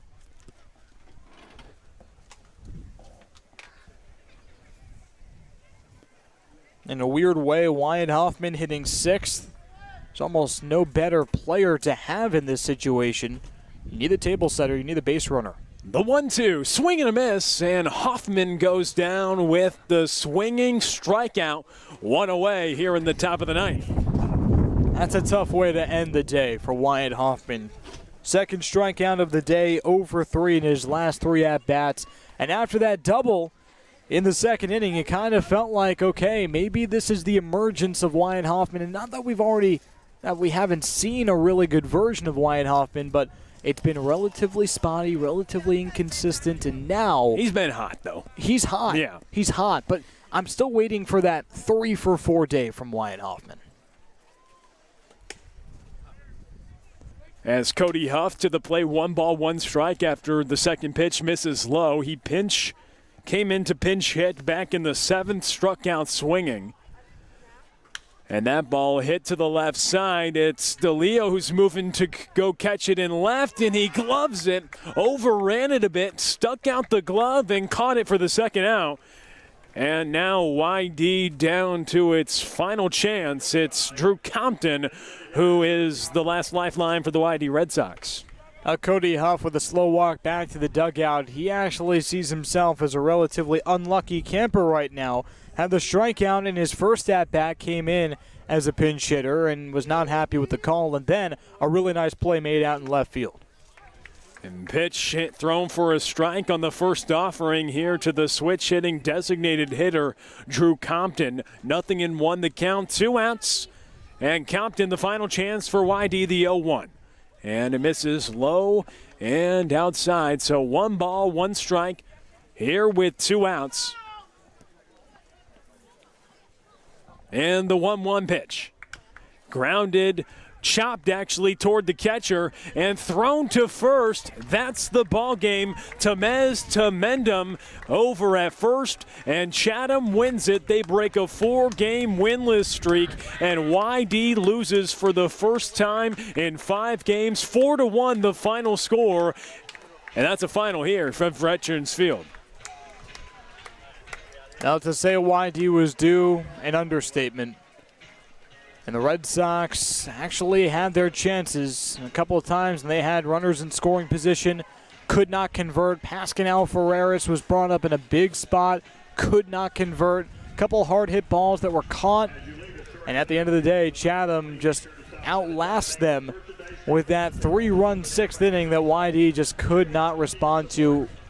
You kind of felt like the offense was stifled the entire time by that piggyback style. It didn't have that many base runners to strand, but when they did not convert. So the YD Red Sox fall in this one, a final score of 4-1 in favor of Chatham. So it's YD and Chatham who so far have split the season series, and the Yarmouth Dennis Red Sox going to be back in action tomorrow. And so YD returns to Red Wilson Field. They'll take on Hyannis tomorrow at 5 o'clock at Red Wilson Field. So opportunity to get right back on track tomorrow. Of course, every day an opportunity, playing 6 out of the 7 days a week back at Red Wilson Field at home tomorrow. And just go back in home, figure yourself out, and start from scratch, because this is not how the Red Sox want to project themselves in the East, and Hyannis has really struggled. You have a good arm on the mound in Pat Gallagher, a guy that threw the ball better than his stats showed his last time out. Yes. An exciting start for YD. Yeah, he's excited to get back out on the mound. Just turned 21 a few days ago, so happy, belated to him on the broadcast, of course, but also tomorrow for him, big day from UConn. Big stuff from him that we saw last time. Stat line wasn't great, but coaches were happy with the way he threw the ball, was able to fill up the zone. Unfortunate events, but YD was still able to walk it off in that one, so he toasts the rubber for the second time of the season tomorrow. So watch out for that. 5 o'clock tomorrow at Red Wilson Field. Hyannis at Yarmouth Dennis. Pat Gallagher on the mound for the YD Red Sox. But that's a final from Veterans Field. Chatham tops the YD Red Sox 4-1. So long from Veterans Field. We'll see you tomorrow at 5 o'clock. For Brad Klein, I'm Will Connerly, and have a good rest of your evening.